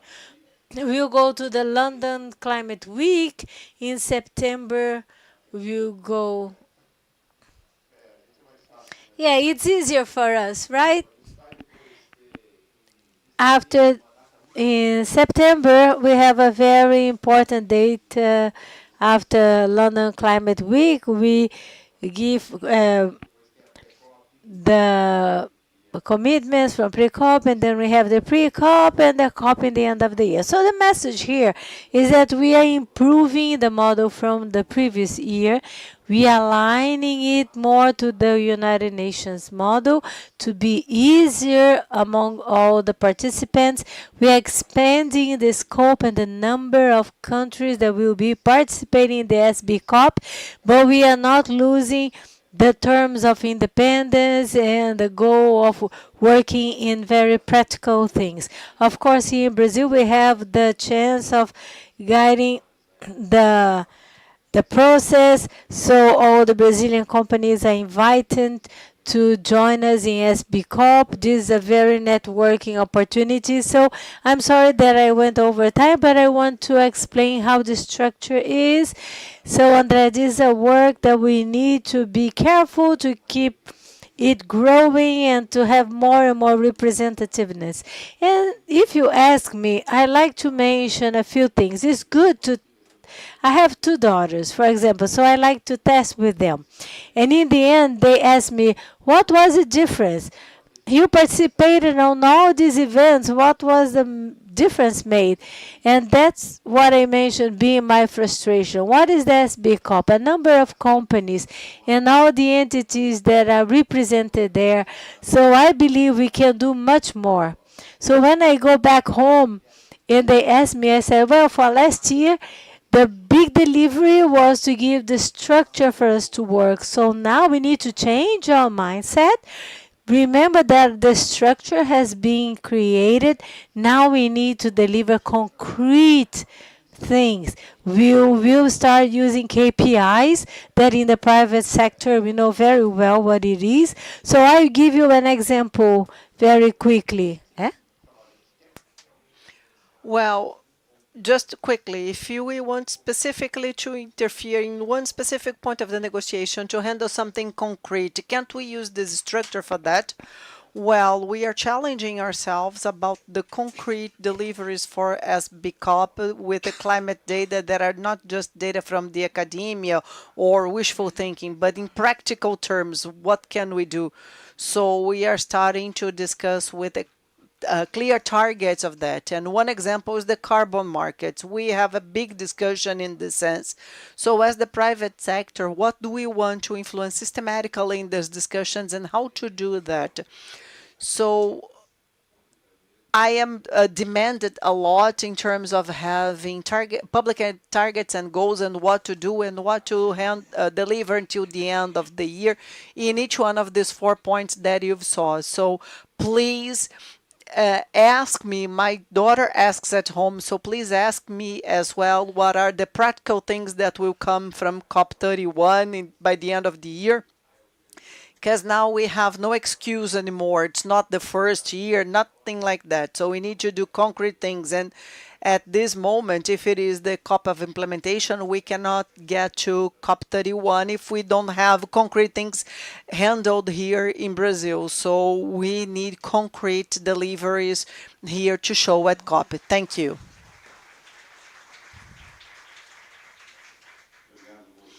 Thank you, Musa and Davi, for your participation. Now I'll invite Ricardo Musa to go back to his seat, please.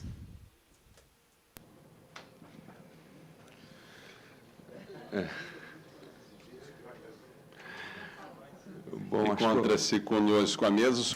So now to go on, we'll have the Superintendent of Environment and Sustainability of CNI, Davi Tempo, that will talk about the launch of new surveys and how the industry and consumers are molding the circular economy in Brazil.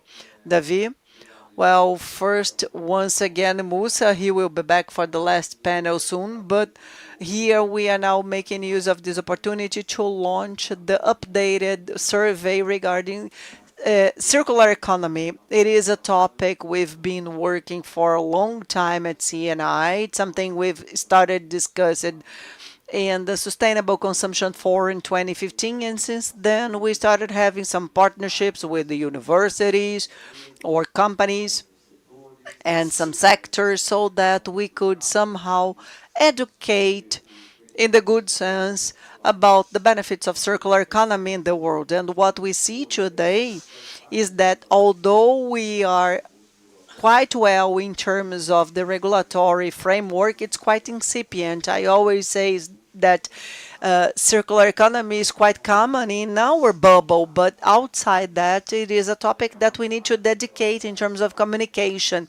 It's a topic that brings some expected benefits like cost reduction, but it also works and mainly works with the climate issues besides the efficient use of natural resources. So what have we done? Well, first we brought the point of view of those producing or offering or those working for the production of the product, like the industry, and we show that the challenges for the implementation of the agendas and the barriers and the line that we work better is there. So we are now prone of relating circular economy to the part of recycling, but those working on that knows that circular economy is a common model with much more than simply recycling.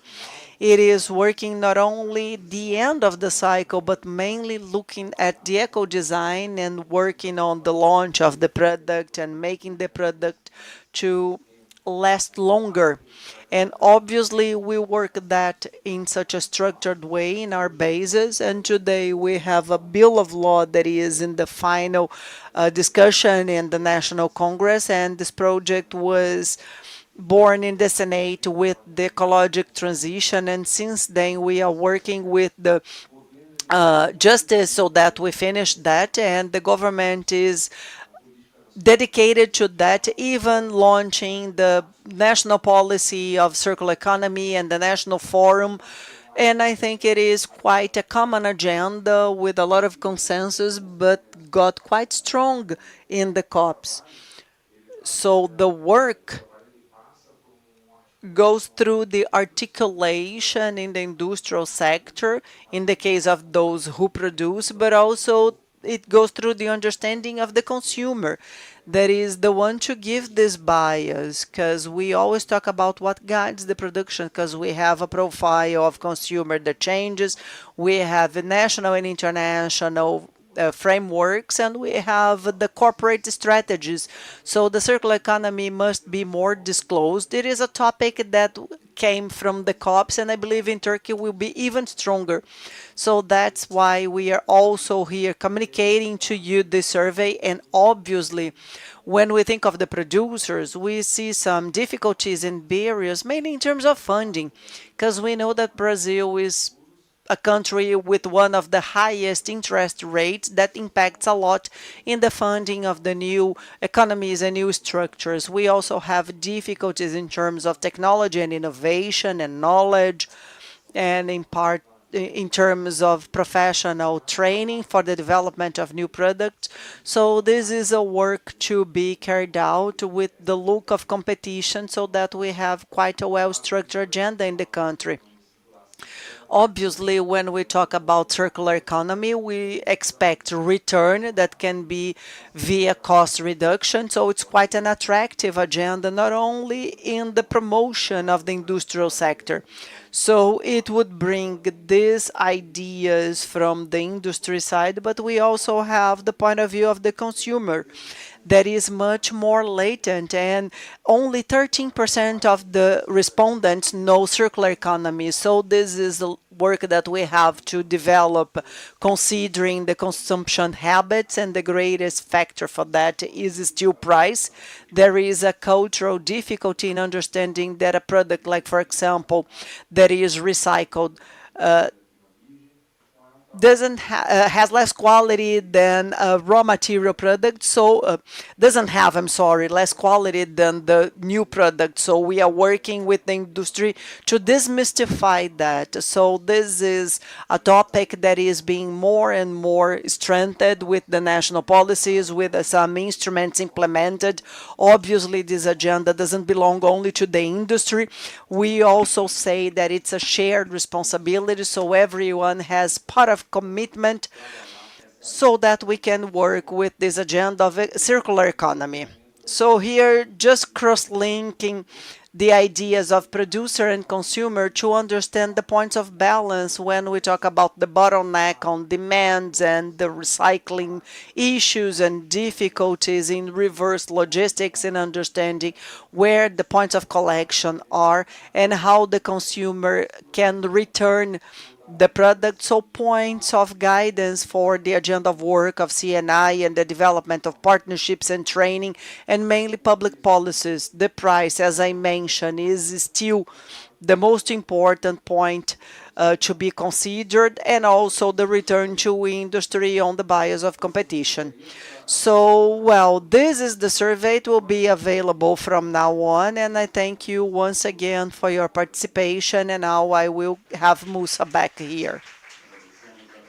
We thank for David's presentation. We ask David to go back to his seat and now to talk about the role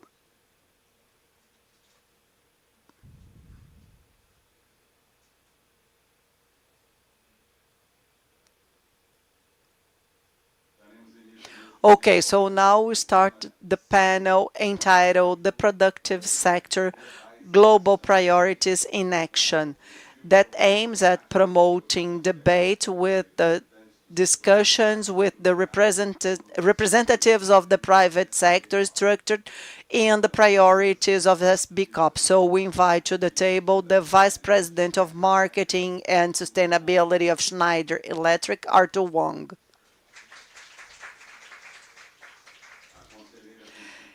And the Counselor of Instituto Itaú S.A., Raquel Biederman,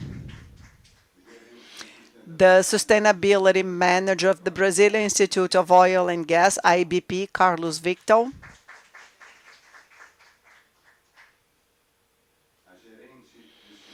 the Manager of Sustainability of MBRF, Mayara Jungles,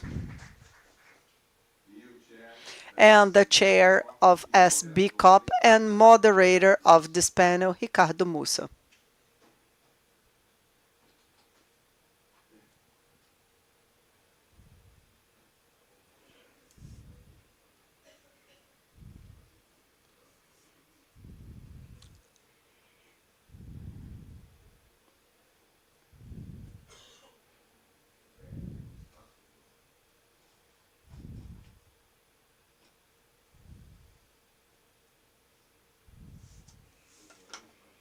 Is everyone there?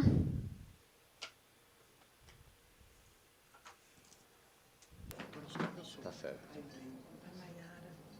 A Mayara chegou, senão eu ocupo o lugar dela. Is Mayara there? Otherwise, I'll take her seat. Can we start? So thank you all for your participation. I'd like to start, Arthur, asking you a little bit of Schneider, because for 2 following years, Mais sustentável do planeta. it was elected the most sustainable company in the planet. So please explain a little of what you are having in terms of marketing, because you are helping Rafa in the process as a whole. So how was the process for COP30, and what do you expect for COP31, and what Schneider has to make the most in the participation? Because if you don't know, he was quite an active person in Schneider in terms of jobs and skills. And since the beginning, I had problems because this was quite a relevant topic and it was not a task force, but then it became a task force and Schneider led this process. So if you can tell us a little bit of your experience in the event and what is important to Schneider and what you expect from COP31. Well, first of all, thank you for the invitation. It was my first COP as well. So when we started this process, trying to understand, Schneider has this point of sustainability, and it comes a lot due to the choices that are in our DNA. So it's not because it's trendy. We've been doing that for 20 years. And we, in fact, felt that we needed to talk about it, but we couldn't find the proper people or environment to talk about it. So as you said, it was a gathering. So we saw this world factor because we had co-chairs from Africa, Asia, and the USA, and all were searching for an alignment in terms of sustainability and the necessary actions for a positive impact. So in this sense, it was quite gratifying to know that we can do this change. So this implementation is necessary, and we have a lot of discussions and people talking to COP like we did, and we could see everyone together Investindo all in line and investing in this necessary change that we are making. So this consensus of group is nice. So we are fighting for the same goal. Okay, thank you, Arthur. Now, Raquel, talking about Itaúsa, and Marcelo Furtado is one of my masters in this discussion. He's quite an active man. Maybe he was one of the persons to bear the most this process. And if you can tell him that, because you had quite a nice work, and I would like you to comment on the case that was an initiative, and I believe that Itaúsa led, right? You created that along with Vale, and you created the case as one of the nice delivers of Brazil that has a lot to do with what SB Cop did with the SB Cop awards in Brazil. So if you could comment a little on the process and what Itaúsa expects now from this new cycle. So with your experience, what you saw positive and the big challenge to keep up with this good work? Because I think that I can see you at Itaúsa reinforcing that we need to bring concrete things to COP31 and have more action plans. And I think the example I heard from Alfredo Setúbal is that the Eco Invest and all the funds that we have available in Brazil, we spend more than 40 billion reais and we are lacking projects. And I think the case is a good way of showing that. So I would like you representing one of the entities that bear this discussion the most to bring your point of view so that people hear. Thank you, Musa. Of course, I cannot substitute Marcelo. He's my master, and I'm very happy to be able to contribute with the Institute Itaúsa, which is helping many cases, supporting many different chains. And we've learned that many key aspects that we need to invest in Brazil to get ourselves in the place that is ours, in the place of resilience and competitiveness. I believe that the Institute Itaúsa, together with other partners as CNI and Amazon Plus 21 and the Brazilian government, we've been able to collaborate together with Baixo do Lago. And Brazil is this place that has a lot of biodiversity, water, power, and that is very much structured in the private and the third sector to face the challenges we have ahead of us, challenges that were very clear by the report that we got last week and another report that has shown the years that we have ahead of us as very challenging ones. And we have a lot of biodiversity.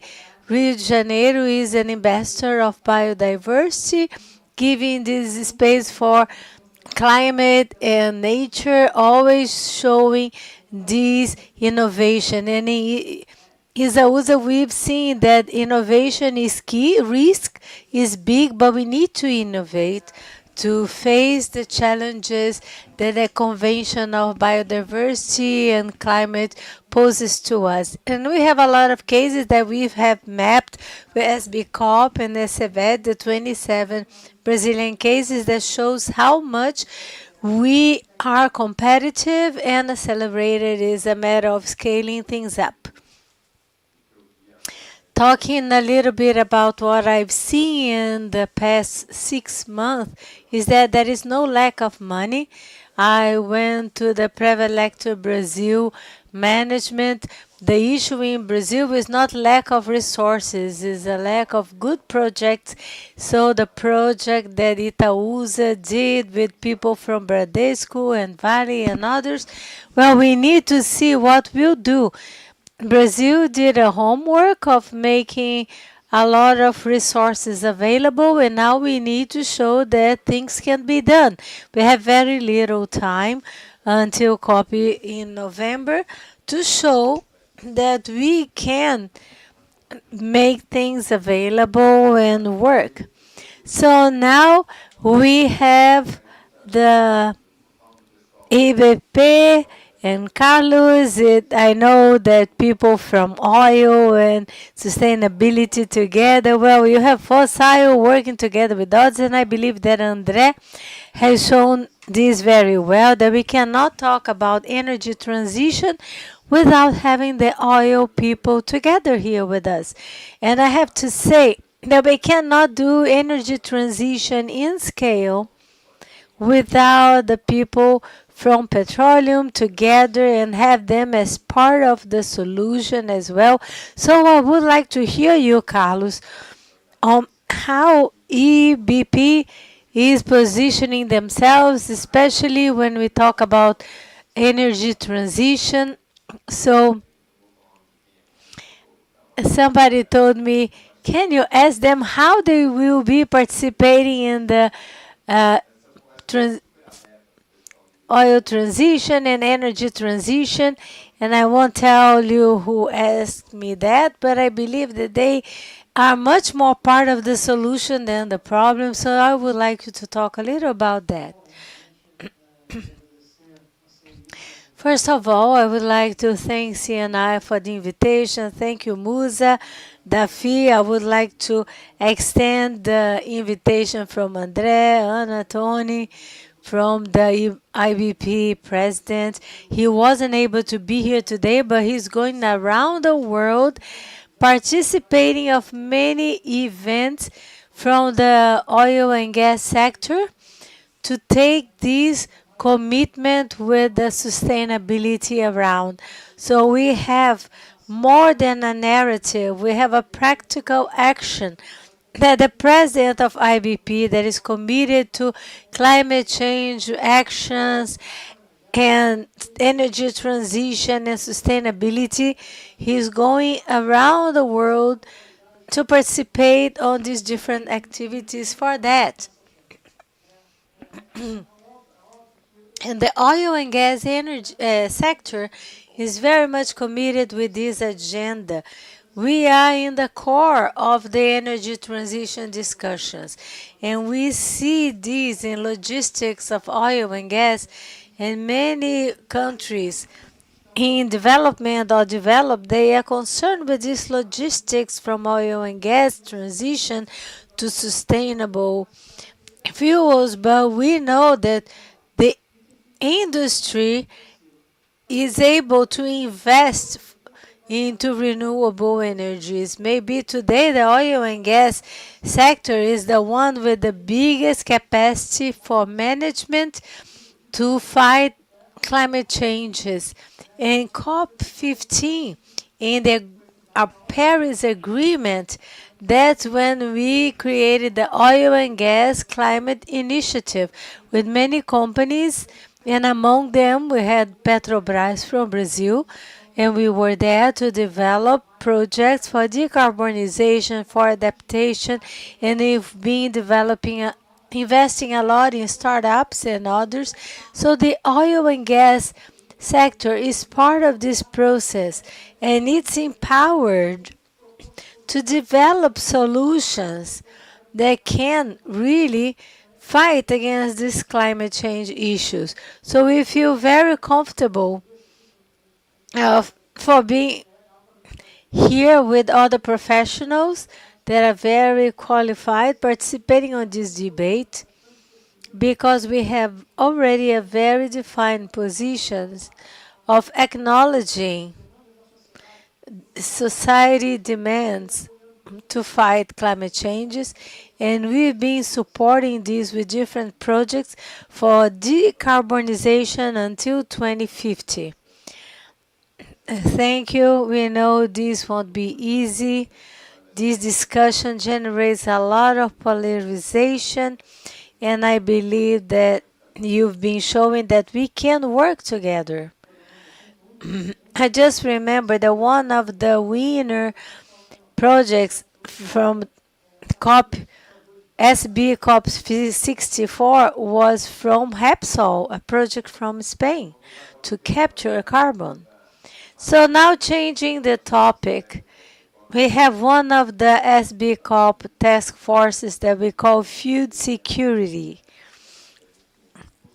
for the whole food chain in the world. And you have a big cooperation in Turkey, and we are using NBF to help us even to with our contact with people in Turkey. So what MBRF is looking into? What does the food sector has to contribute with that? People ask me, you need to have more leadership and protagonism in this, and I believe that we will have to attend Marcus' request. So if you could tell me about MBRF vision, Mayara, what is working and what is not working. So first of all, we'd like to thank CNI invitation and this opportunity for being here. Thank Davi. I would like to greet all the authorities here, Musa, and all the colleagues here in this panel. And I would like to say that in MBBRF, we see the changes of our chain with the geopolitical scenario that has been changing a lot. But as it was mentioned before, there is the issue of implementation. I believe that we need to be part of the problem to have a solution. MBRF are quite protagonists in this agenda. We know that it's possible to do it and do things differently, especially when we add the inclusion issue. And we need to look into the agenda to understand that there is no significant change for the carbon change of emissions if we do not have more inclusions and have a more feasible solution. I will show you how we've been working with the small and medium-sized producers, because one of the main works that we do, especially in Minas Gerais, with the cattle work and the bovine production, we are talking about millions of cattle with about 40 million that are worked on annually, and half of the companies there, they work with meat and meat production, and we are talking about small and medium-sized producers, and things change, especially at the end of our productive chain. So that's why we are working against exclusion, including different actors, not only in the work with the ones that produce cattle and swine. In Turkey, they also have a very significant production, so we are integrated with them. We take best practices, and we are all included in this chain. So what do you think about this question? It's quite a difficult one. Do you think that do we have less requirements post-Trump era? Do we have to add to that? No, no way. Because when we talk about MBRF and its characteristics, we require this. We are put into this place. We are required from all these issues are required from us, from our investors and our clients. And our clients, they require transparency. So we work this way. We don't see this movement going back. To the contrary, we see this movement of having more transparency as a positive thing. So Arthur, let's talk again about the difficulty. As I hear you talk about the trans energy, which is especially manpower. So especially for the ones that are listening to us in the internet. So what do you see, especially this issue of education and training of the workforce? What is the size of the gap we have today? How can we bridge this gap? And can you tell us a little bit about the size of the challenge we have? It was a very nice work we did at the SB COP. Leonardo guided us finding feasibility, and when we started studying it globally, we found that today there are technologies to decrease carbon emissions. The problem is that lacks some financing in some places, and there is a gap of having people prepared to use these technologies.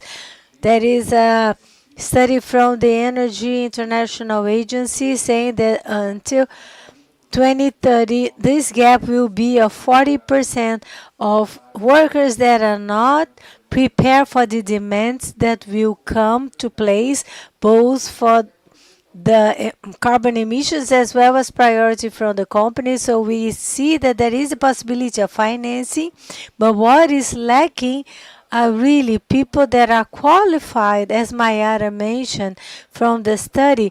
When we start talking about the parts, we need to see that there is a formal work, and CNI is a international reference because we have the industry and the private sector fomenting this priority, but there are a lot of small farms and small entrepreneurs that do not have this training from the beginning, and transformation and change comes when we start the right way, bringing people to Sebrae and others to qualify people to have the production doing the right way.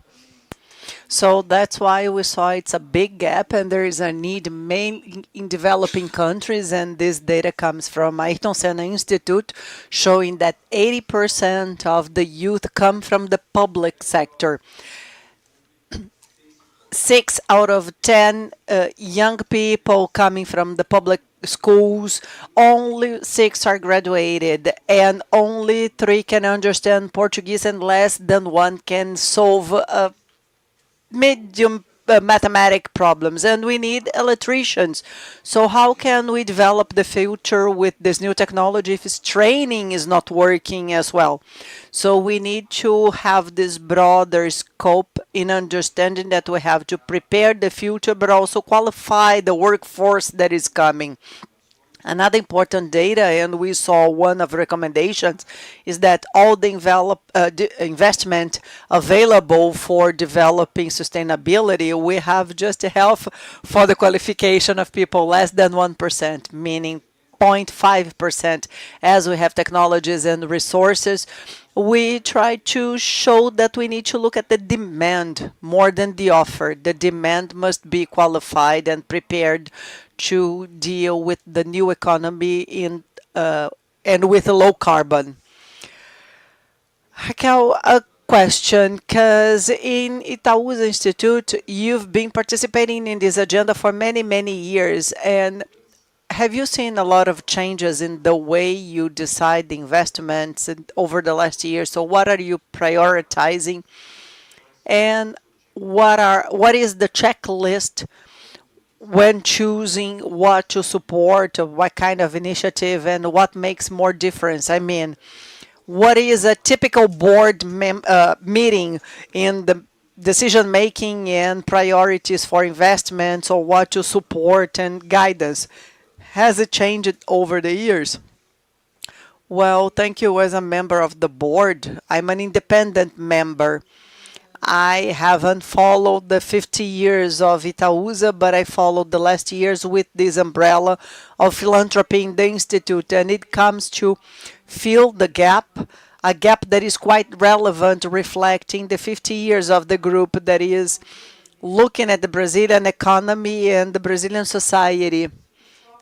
And the two big pillars of the Institute are productivity and climate, nature, and people.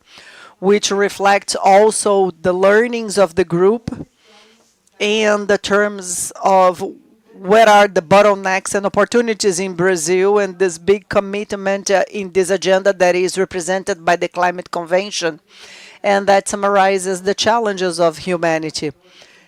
I was hearing Mr. Ambassador to speak and how Rio represents a lot to the world in sustainability, because it's in fact a synonym of Rio and all the learnings that we had with COP30 and the wonderful leadership of the Brazilian government and also the government, state government of Pará. It was a learning that we see reflected in the options of the Institute that tries to fill gaps that has to do with some bottlenecks in the Brazilian economy so that we can have this wonderful leap that we need for competition in an area that is so challenging. And what we are investing there is in decarbonization. So the economic or third sector activities are going towards the decarbonation of the economy.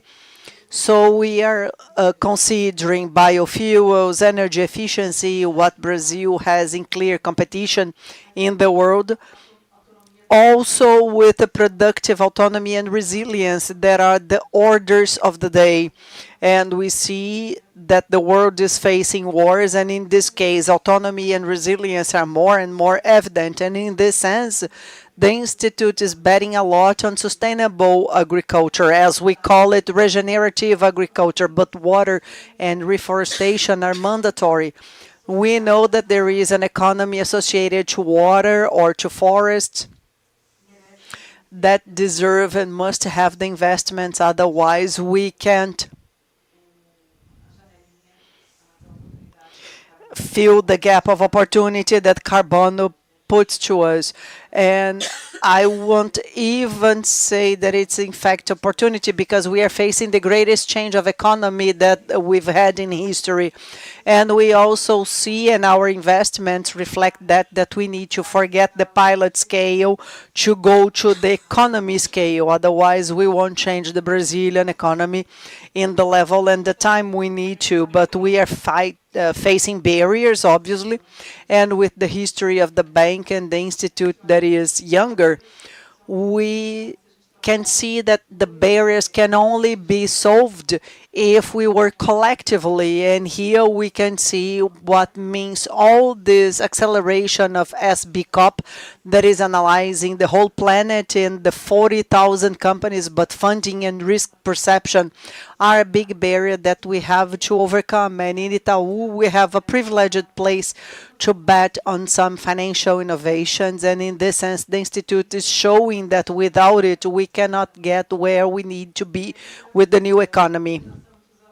And also coordination among all the players. If we do not gather all segments, we cannot have this progress. So the industry and logistics and learnings with the third sector and academia, everything works together. And in this forum, we see how relevant it is. And lastly, the regulatory environment. If we don't see the positive signs to our economy, we cannot have this leap. So in the case of Brazil, we progressed a lot in energy. We bet on the renewables. Now we need to speed up, and we also need to change the signs of economy to generate more incentives in the use of the land in the carbon market. And Raquel, I'd like to congratulate you as well, because you had a very nice work on adaptation, and you used the Spanish company. What is the name of it? The one with the work of analyzing the impacts of climate changes and what it brings in investment. Like, for example, grants in Motiva. What will the excessive rain create in the company in the next 5 or 10 years? So they created a database for them to be more prepared for adaptation, because we need to spend time on mitigation, but adaptation is also a very important point, and Itaúsa has a nice work on adaptation. Itaúsa sponsored this work and is making it available if you want to read it. It's a very nice one. Well, now going back to IBP, I will put you on the spotlight again, Carlos. What are the big projects when people talk about the fossils? And you mentioned one project that is carbon capture, but what are the big projects that IBP is supporting and sponsoring today in terms of considering this discussion? In your area, what are the topics that you spend more time and money in the discussion to take it to another level? So if you can share a little bit of what you see as the greatest contribution of the sector to this, and how is IBP positioned in this sense? Well, Musa, first of all, it is important to emphasize how much the oil and gas sector is investing in technology and innovation. According to data of the National Agency of Energy, 50% of the technologies that will lead us to net zero are in market scale. And great part of this investment in these technologies are fostered by investment in the oil and gas sector. So in a general way, investing in innovation and technology is part of the work of the oil and gas industry. It's part of the core business. And in this sense, they are contributing a lot to the reduction of emissions of greenhouse effect gases, not only in the oil and gas sector, but in other sectors of society. But now focusing on Brazil, maybe I can say that today the big bet in the oil and gas sector is the CCS. CCS is the big project for decarbonization of operations, not only in the oil and gas industry, but also to the industry in general. So this is the big project, but in Brazil, we have a big advantage in the competitivity of energy, because Brazil has a country that is benefited by this energy diversification. And if we can make use of it in an integrated way, that is, each energy taking their own space and as making an integration, I believe that Brazil will gain a lot in competitivity. And in terms of renewable energies, the oil and gas sector is investing a lot in biofuels, along with the CCS is the big bet of the oil and gas sector for the generation of renewable energies and decarbonization and energy transition. So the role of the oil and gas sector in the transition of fossil fuels is to bring technologies to decarbonize the oil and gas sector. Although this sector in Brazil is one of the most decarbonized in the world, we have excessive carbon by the oil produced in Brazil, about 10 kilograms per barrel of oil, and the world average is 2025. So the oil and gas sector is investing a lot, not only in big technologies, but also in small startups and changing processes and electrifying platforms. So there is a big set of investments in new technologies that are decarbonizing not only the activity of oil and gas, but also contributing to other industry to decarbonize as well. And in parallel, they offer renewable fuels so that we have this energy transition in a complete way. So I'd say that this framework of investment in technology in the oil and gas sector is part of the essence of the sector, and it is quite guided today to renewable energies and decarbonization. Okay, thank you very much. Now a general question for us to finish the panel. So I'd like to know, Mayara, and then I repeat the question to the others, but what is the priority to you in this scenario that we have now? Because I talk to many CEOs about security, and many people changed the word from ESG, and now they are talking about energy security and food security, and so on and on. So what has changed in MBRF? So what is a priority to you now in the next 6 months to a year? I mean, was there a big change, and what is the priority to MBRF in this sense? Do you have any changes coming from the board or not? So what is the view of such a big company like MBRF, and what is your priority for the next cycle of COP that you are working on?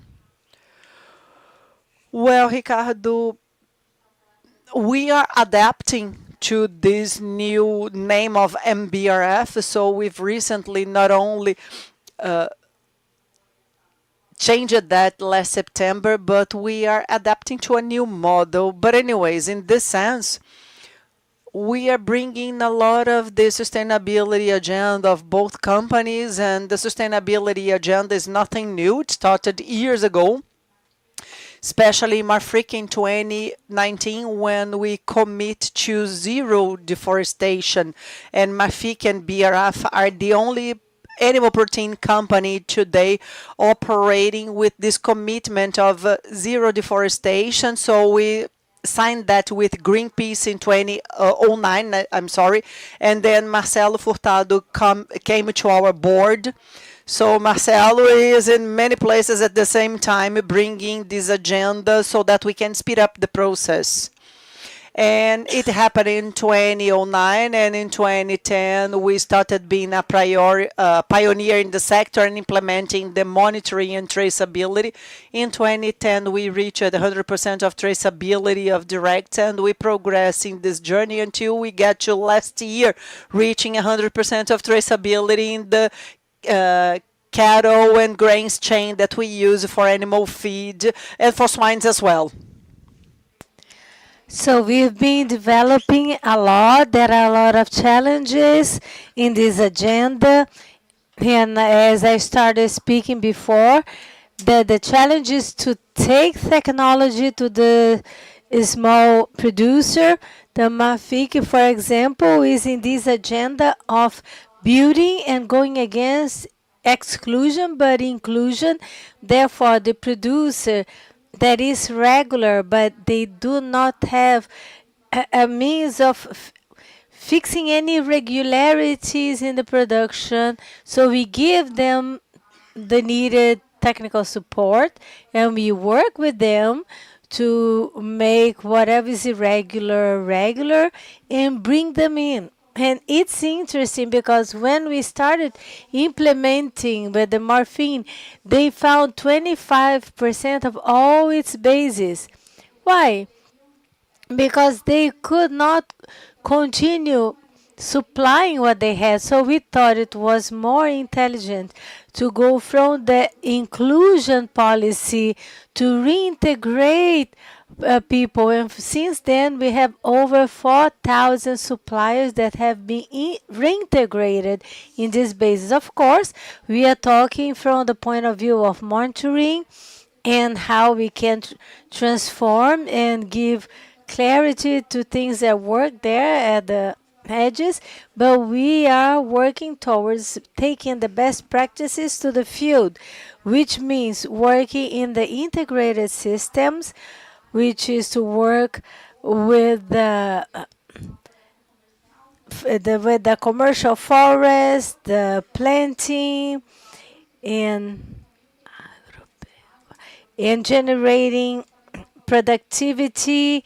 And we are talking about having fields that can more intensify generating more productivity, getting more cattle into it, and decreasing the carbon issues. So I believe that one of the main points that we have in the bovine cattle is that we have more and more genetics with in which the animal is ready to be slaughtered sooner, because we have then younger animals with the better feeding, and we need less areas and less time, and at the same time this animal is producing less emissions. So we like to say that there is no sustainability or sustainable production without being lucrative before. So we are working in the agenda of poultry and swine, and also take in the sense of taking clean energy for the producers. About 60% of our producers, they use solar power in their properties. Of course, we need to have in mind our own organizations and operations. So our goal is to reach until 2030 a decrease on energy consumption. So last year we had a combo of 80%, but in Brazil we got to 100% due to its restability. So we understand that we need coordination of many actors, but at the same time we are here to show that it's possible. We can move on with the agenda, and sustainability and profitability, they can go together. And you, Professor Schneider, what would be the objective, the goal for this next year? Because you are being benefited, in theory, by this AI boom that we have with the electrification in a whole. But in your agenda, even with this link with SBCOP, what do you see as a priority for Schneider this year? Or it hasn't changed so much because you win the award as the most sustainable company again? Well, I don't know. We've been doing a lot of work. We got to a turning point now, and we talked a lot about the energy matrix. The 50% of it is renewable, it's electrical, that takes the energy to our industries and our homes.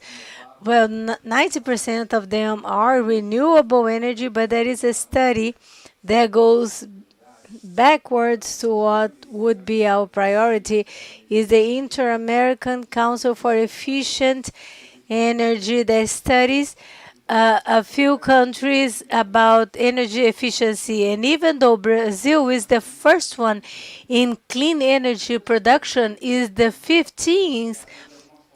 15th place as far as efficiency. So we need to generate a productivity, and we need to generate safety. So as I mentioned before, we need to modernize the industry. So the new Brazilian industries is a very important point now. We need to have the industry more automatized, more digitalized, more optimized. So we need to know where we buy the energy so that the factories don't oscillate to less or more, because the industry costs to the company, and we need to understand that the agenda of low carbon is productive, and it needs to be replicated to their own chain, to their own industry. To get Brazil more competitive, we need to be more effective. So this agenda of how we think of using energy, our human capital and all, has to do with the modernization of competitiveness and to be more competitive in the market. The last question I have for you, what is priority for Itaúsa this year? Has it changed anything since COP30? Or are you following what you did last year? Do you have a new strategy facing the political changes? Are you following the same lines? Well, we continue focusing on the integration among actors. For us, it's very important to see how the third sector, the private and the public sector, they coordinate themselves as far as urban systems and energy. So this articulation among the actors is what will give us this step upward that we want to give. As André mentioned before, I believe there are two key elements that will define the future for Brazil, which is education and efficiency in all senses, not only energy efficiency. So I would like to end with these two words because this is core for us in our Institute Itaúsa. So I will end with you now, Carlos. Well, priority number one for IBP is to guarantee access for energy abundantly and at a low cost. This is our mission, and we consider key to give stability to renewable energy. It's through the fossil energies that you can uh, develop the green energies, like through oil, wind, and the biomethane, because whenever this energy fails, the oil sector can guarantee energy, and whenever it's possible to have scalability and it's difficult for the other types of energy to reach, oil is there to get. So we want to guarantee energy for all. Okay, that was very nice to hear all of you, this coordination in the electric section, like Arturo, the financial institute people, the oil and gas people represented here. It was a very nice panel. Thank you so much. Agora tá escuro. Cadê? Não enxergando. I would like to thank the participants of the panel and ask everybody to take their places, their seats. We would like to invite to the table to talk about the role of financing and partnerships in the acceleration of the climate change, the chief of the Climate Changes Division of the Inter-American Bank of Development, BID, Tatiana Alves.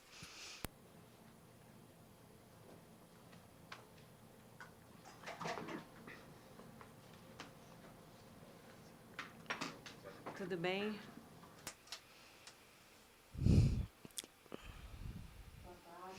Good afternoon, everybody.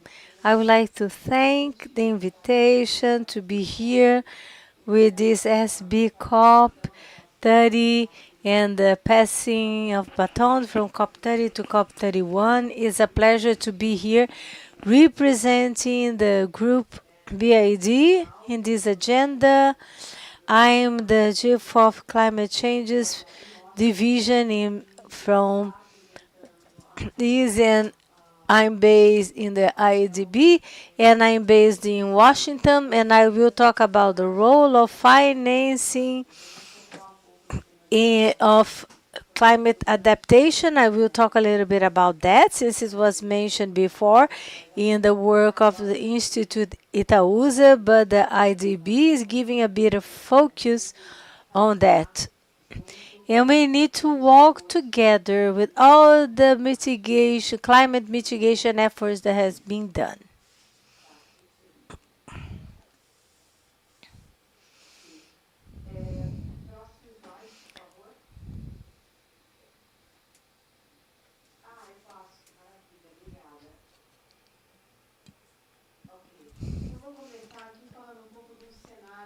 So I'll start talking about the general scenario.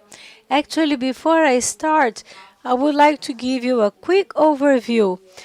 The IDB group is divided into three. We have the public, which is the bank financing countries and public institutions. That's where I come from. So I work straight with governments and public institution. We have the IDB Invest, which works with the private sector, financing loans and others.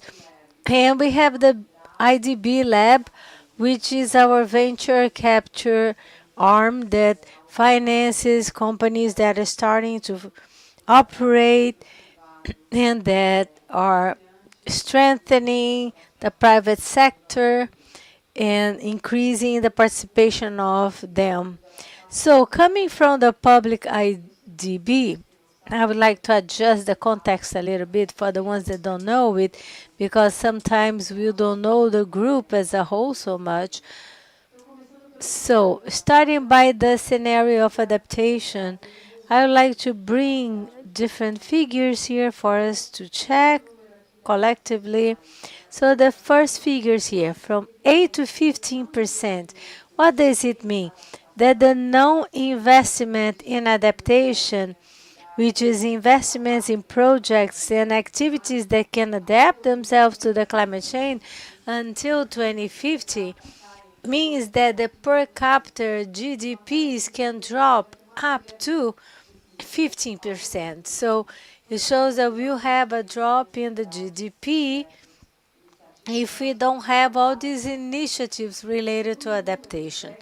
The second figure of 10% is the drop estimated for Latin America. So the Latin American countries, if they do not invest in climate changes adaptation, they will lose up to 10% of their GDP. And 47 billion a year, 47 billion dollars is what is necessary to be invested per year in dollars in projects of adaptation. This is the financial gap with which we are working with. So this amount of 47 billions per year, which is necessary and that will help the GDP not to drop, especially in Latin America, is an opportunity that we have ahead of us in this public here. So many decision makers in the private sector, we can use this as an opportunity of investment. So now we can see the figures of adaptation as a class of investments, just for you to understand how the private sector understands this system. For each dollar invested in adaptation, the estimate from the London School of Institutes so is that you will get 4 to 6. Therefore, it's a very high refunding if you think in terms of adaptation as an investment. And this is very relevant. And why the private sector is concerned with adaptation? Well, from the point of view of tax stability, it means that investing in adaptation, again, adaptation can be a public investment, but also a private investment. And in the end of the day, it means that if you don't have this investment in adaptation, it impacts in the rating of the countries, because not investing in adaptation has a series of consequences coming from climate changes that will end up affecting the tax stability of the country, therefore affecting the rating of the countries. And while affecting the rating of the countries, the resources collecting increases, so you have a lower rating, and the way investors reflect that is having higher risk. The country is weaker from the tax point of view, which increases the cost. I mean, I will reduce the rating by increasing the cost in collecting resources. So it affects not only the country, but also the private sector as well. It is an investment in adaptation that also affects inequalities. So when you have an impact of climate extreme events that spread on the non-investment on adaptation, you are in the end increasing inequalities, which means instability in a generalized way from the point of view of policies, or from the economic or social point of view, or the environmental point of view. So to the private sector is also important in the sense that it's not worth it. It's not healthy, let's say, to stop investing in adaptation because it increases inequalities in the country. Lastly, investing in adaptation is the engine for growth. We have a lot of projects where the private sector can be working in a consistent and continuous way, and end up also being a booster for growth. So you invest in infrastructure and a lot of things that in the end brings positive results to the private sector.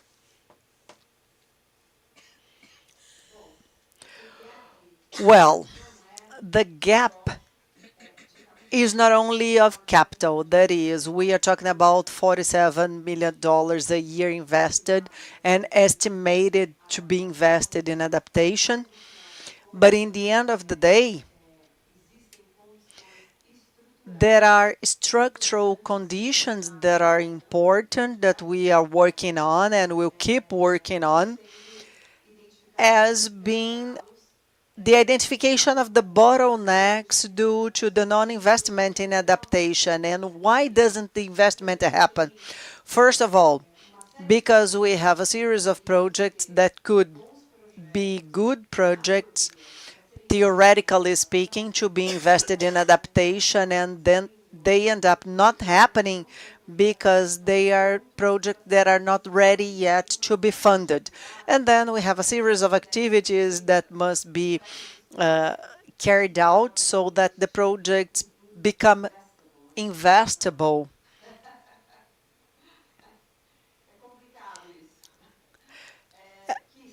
That are studies of feasibility that are necessary to be presented so that they have the necessary funding, like the definition of metrics and KPIs.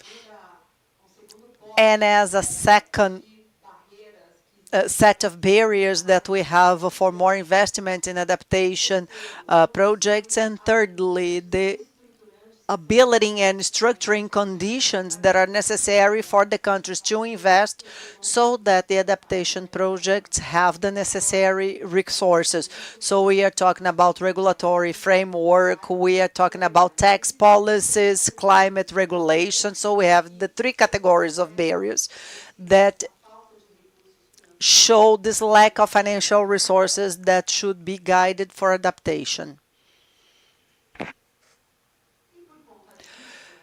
And due to that, to these main barriers that many times make investments in adaptation not feasible, the IDB is working and is strengthening more and more in adaptation so that we work in four different fronts so that in the end we can mobilize the necessary resources to fund both from the public and the private point of view projects, initiatives in the space of adaptation. So just one point here, when we talk about adaptation, we are talking about all sectors. So we can talk about adaptation in infrastructure or adaptation in agriculture or in forestry. Adaptation and climate, in the end, are cross-sectional topics, so we can look at adaptation in different sectors and with different initiatives in this sense. Adaptation is a process, and the process, in the end, makes the economies of the countries more resilient to the discussions of climate changes. So the bank works in four fronts, strengthening more and more to foster this agenda. So in terms of public policies, the bank has the platform along with the Ministry of Treasury to Latin America, where we work the adaptation agenda, analyzing how adaptation affects the tax discussions and how adaptation can be incorporated into regulations. And we open the space of the platform so that the countries learn with each other and develop policies in this sense. We work, as I was mentioning before, in the adaptation sector by sector. So the bank work in different sectors like infrastructure, financial system, capital markets, social, education and healthcare agendas, and social protection. And we work with the so-called frameworks to implement adaptation of the processes that we fund so much in countries and public institutions. We work with the development of financial instruments in this sense. So we consider from the point of view of cash flow of public and private projects, and we think of ways of funding that are adequate to the capital needs and the cash flow of the projects. Also addressing risks, and we'll see more of that later. And in the generation of knowledge and evidence, and these four pillars are interlinked. So as you design public policies and you consider public policies, they affect different sectors. So we incorporate that in the sectorial work that we have and how to design projects in sanitation, water and energy, and transportation and agriculture, taking into consideration how the policies are being designed, and the sectorial intervention that we work end up telling us how the cash flow is and what are the financial needs of the project from the public point of view, and in the IDB invest sector in the private point of view, with designs and investments that are adequate to the needs. And lastly, as the projects are implemented and funded, we generate evidence and knowledge to feed back the design and the refining of public policy. So this is an integrated way to work on adaptation within the bank.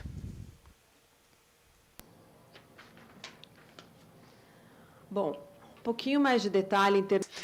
A little more of the proper conditions on details so that you understand how we work on that, and you understand that is the point that connects the most to the private sector, with a four-way of working in the IDB public affecting the private sector.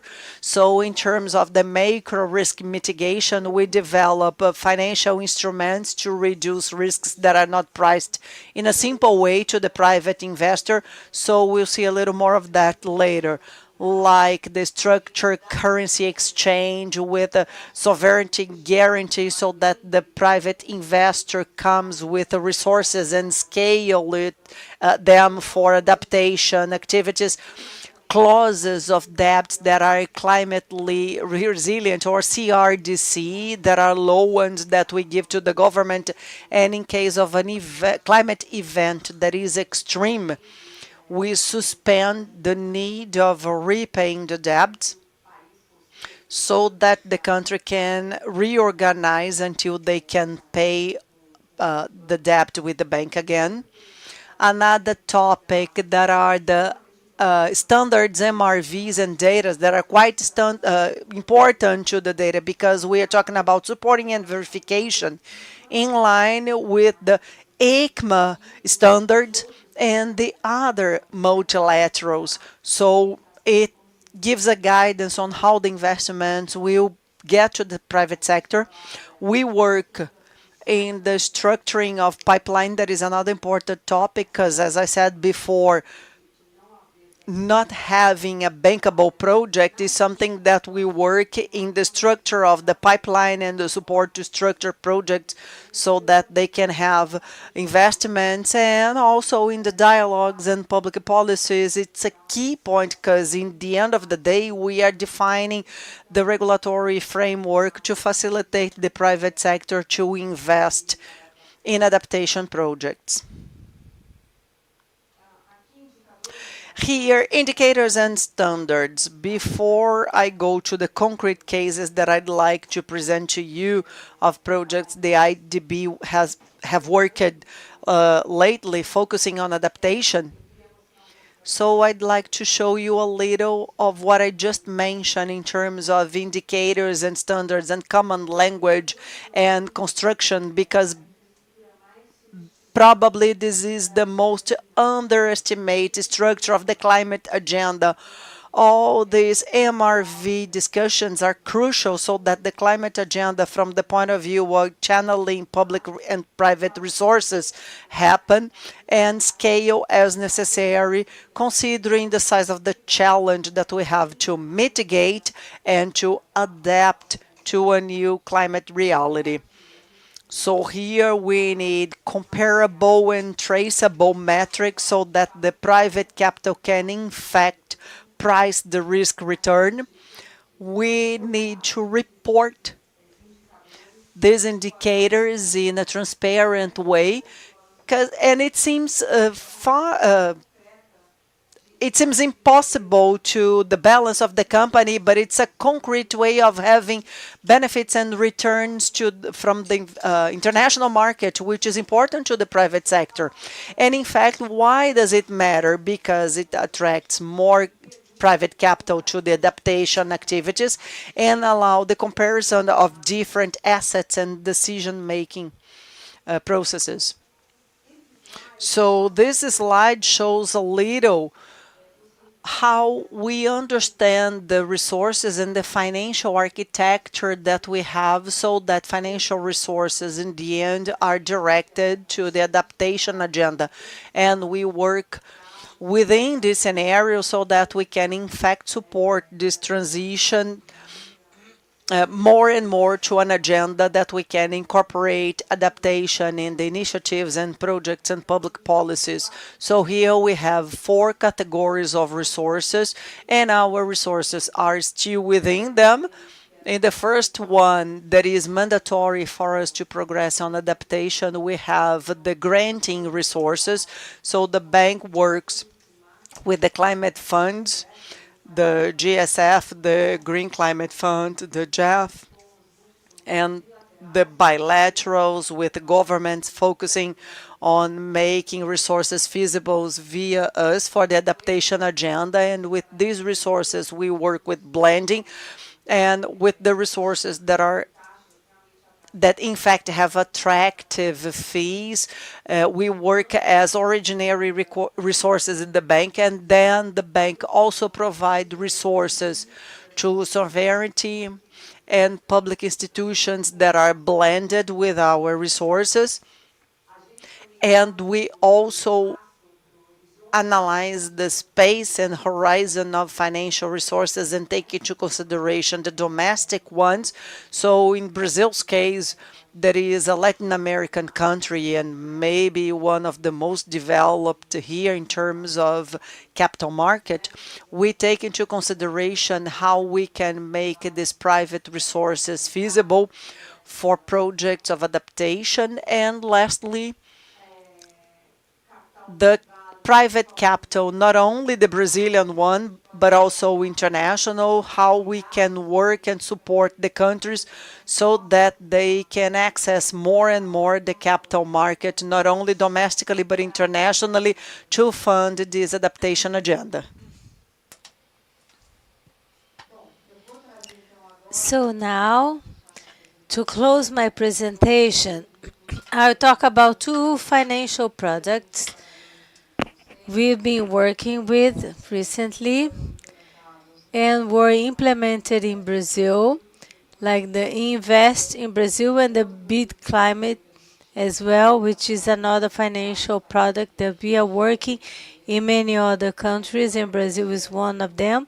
The Eco Invest Brazil is basically an instrument that talks about exchange volatility, which is a determining issue for private and external investment. And basically, I believe, because I'm looking at Raquel, I'm thinking of Itaú. But IDB, together with the National Treasury, have structured the Eco Invest, which has as its objective to attract private external capital for the climate agenda in Brazil. And with that, we were able to leverage resources to the resilience and adaptation agenda. And these resources were basically being implemented today. And in the agenda of resilience and electrical structure, we are working toward modernization of distribution networks with the protection of vulnerability in Bahia, São Paulo, and Mato Grosso do Sul.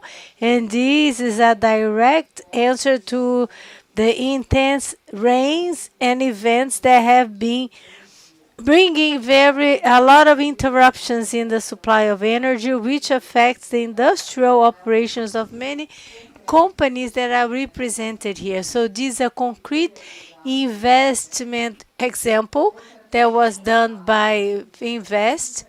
Another one is in the hydric and sanitation sector, also amplifying the collection and of sewage, strengthening the urban structure, impacting over 2 million people in the northeast and in the south of the country, and resources to recover fields that were degraded.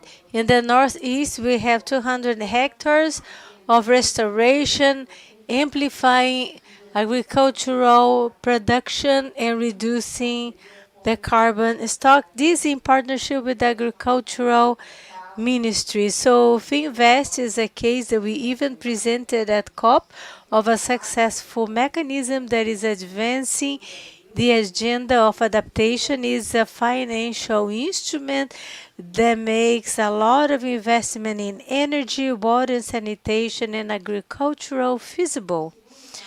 And the second case, which is the Beach Klima, which is a financial product that brings financial incentives to public governmental companies that use the IDB resources. So we have these finances from the IDB to the government or public institutions together with the IDB climate structure. So whenever we give a loan to one of our cooperators, we build in this loan KPIs that will advance the country or the public company in terms of having access to capital to have thematic bonus. So we define KPIs, and once the loan is basically being given, 90% of the resources that goes to the government or to a public or bank or entity. We measure these KPIs that were defined in the beginning of the project, and if they are being followed and there is compliance of them, 5% of the total amount of the investment is given back to this country or public entity to help them to structure themselves to basically being able to really reach the KPIs. And this structuring has to do with the needs this company or country has to help them advance to get thematic bonds. So we are working in 9 countries. In the case of Brazil, we developed this product with the BDMG, is a development bank from Minas Gerais, and they got to the point that we are already checking their KPIs, and with that we align the BDMG portfolio to help the companies BDMG's financing, that if they are to help them have these companies also aligned to the climate changes goals. And we've been working with them since 2023, and we give them a loan. We establish KPIs. If the KPIs are complied, we give back. It's as if we would give 5% of the loan back to the ones that took the loan. So these are instruments that are working with, and our objective is to advance the adaptation, the climate adaptation agenda in the public sector, as well as the private sector, from the point of view of specific projects, but also we want to open an agenda and to help them to have a policy that would be easier for either the public sector as well as the private one to do this adaptation. And with that, I close my presentation. And I would like to highlight once again that this work is ongoing. The climate adaptation and the focus on resilience to the long run is a key agenda for us. It's an economical development agenda. We are reducing vulnerability and inequality, and we are aligning all that as we work in the public sector with the demands and needs of the private sector. With this, I close my presentation, and I thank you all. Thank you, Tatiana, for your presentation, your participation. We would like to thank the participation of everybody that were here in person as well as online. And I would like to ask for the ones that use the translation radios to give back at the same place where they were taken. Have a great evening.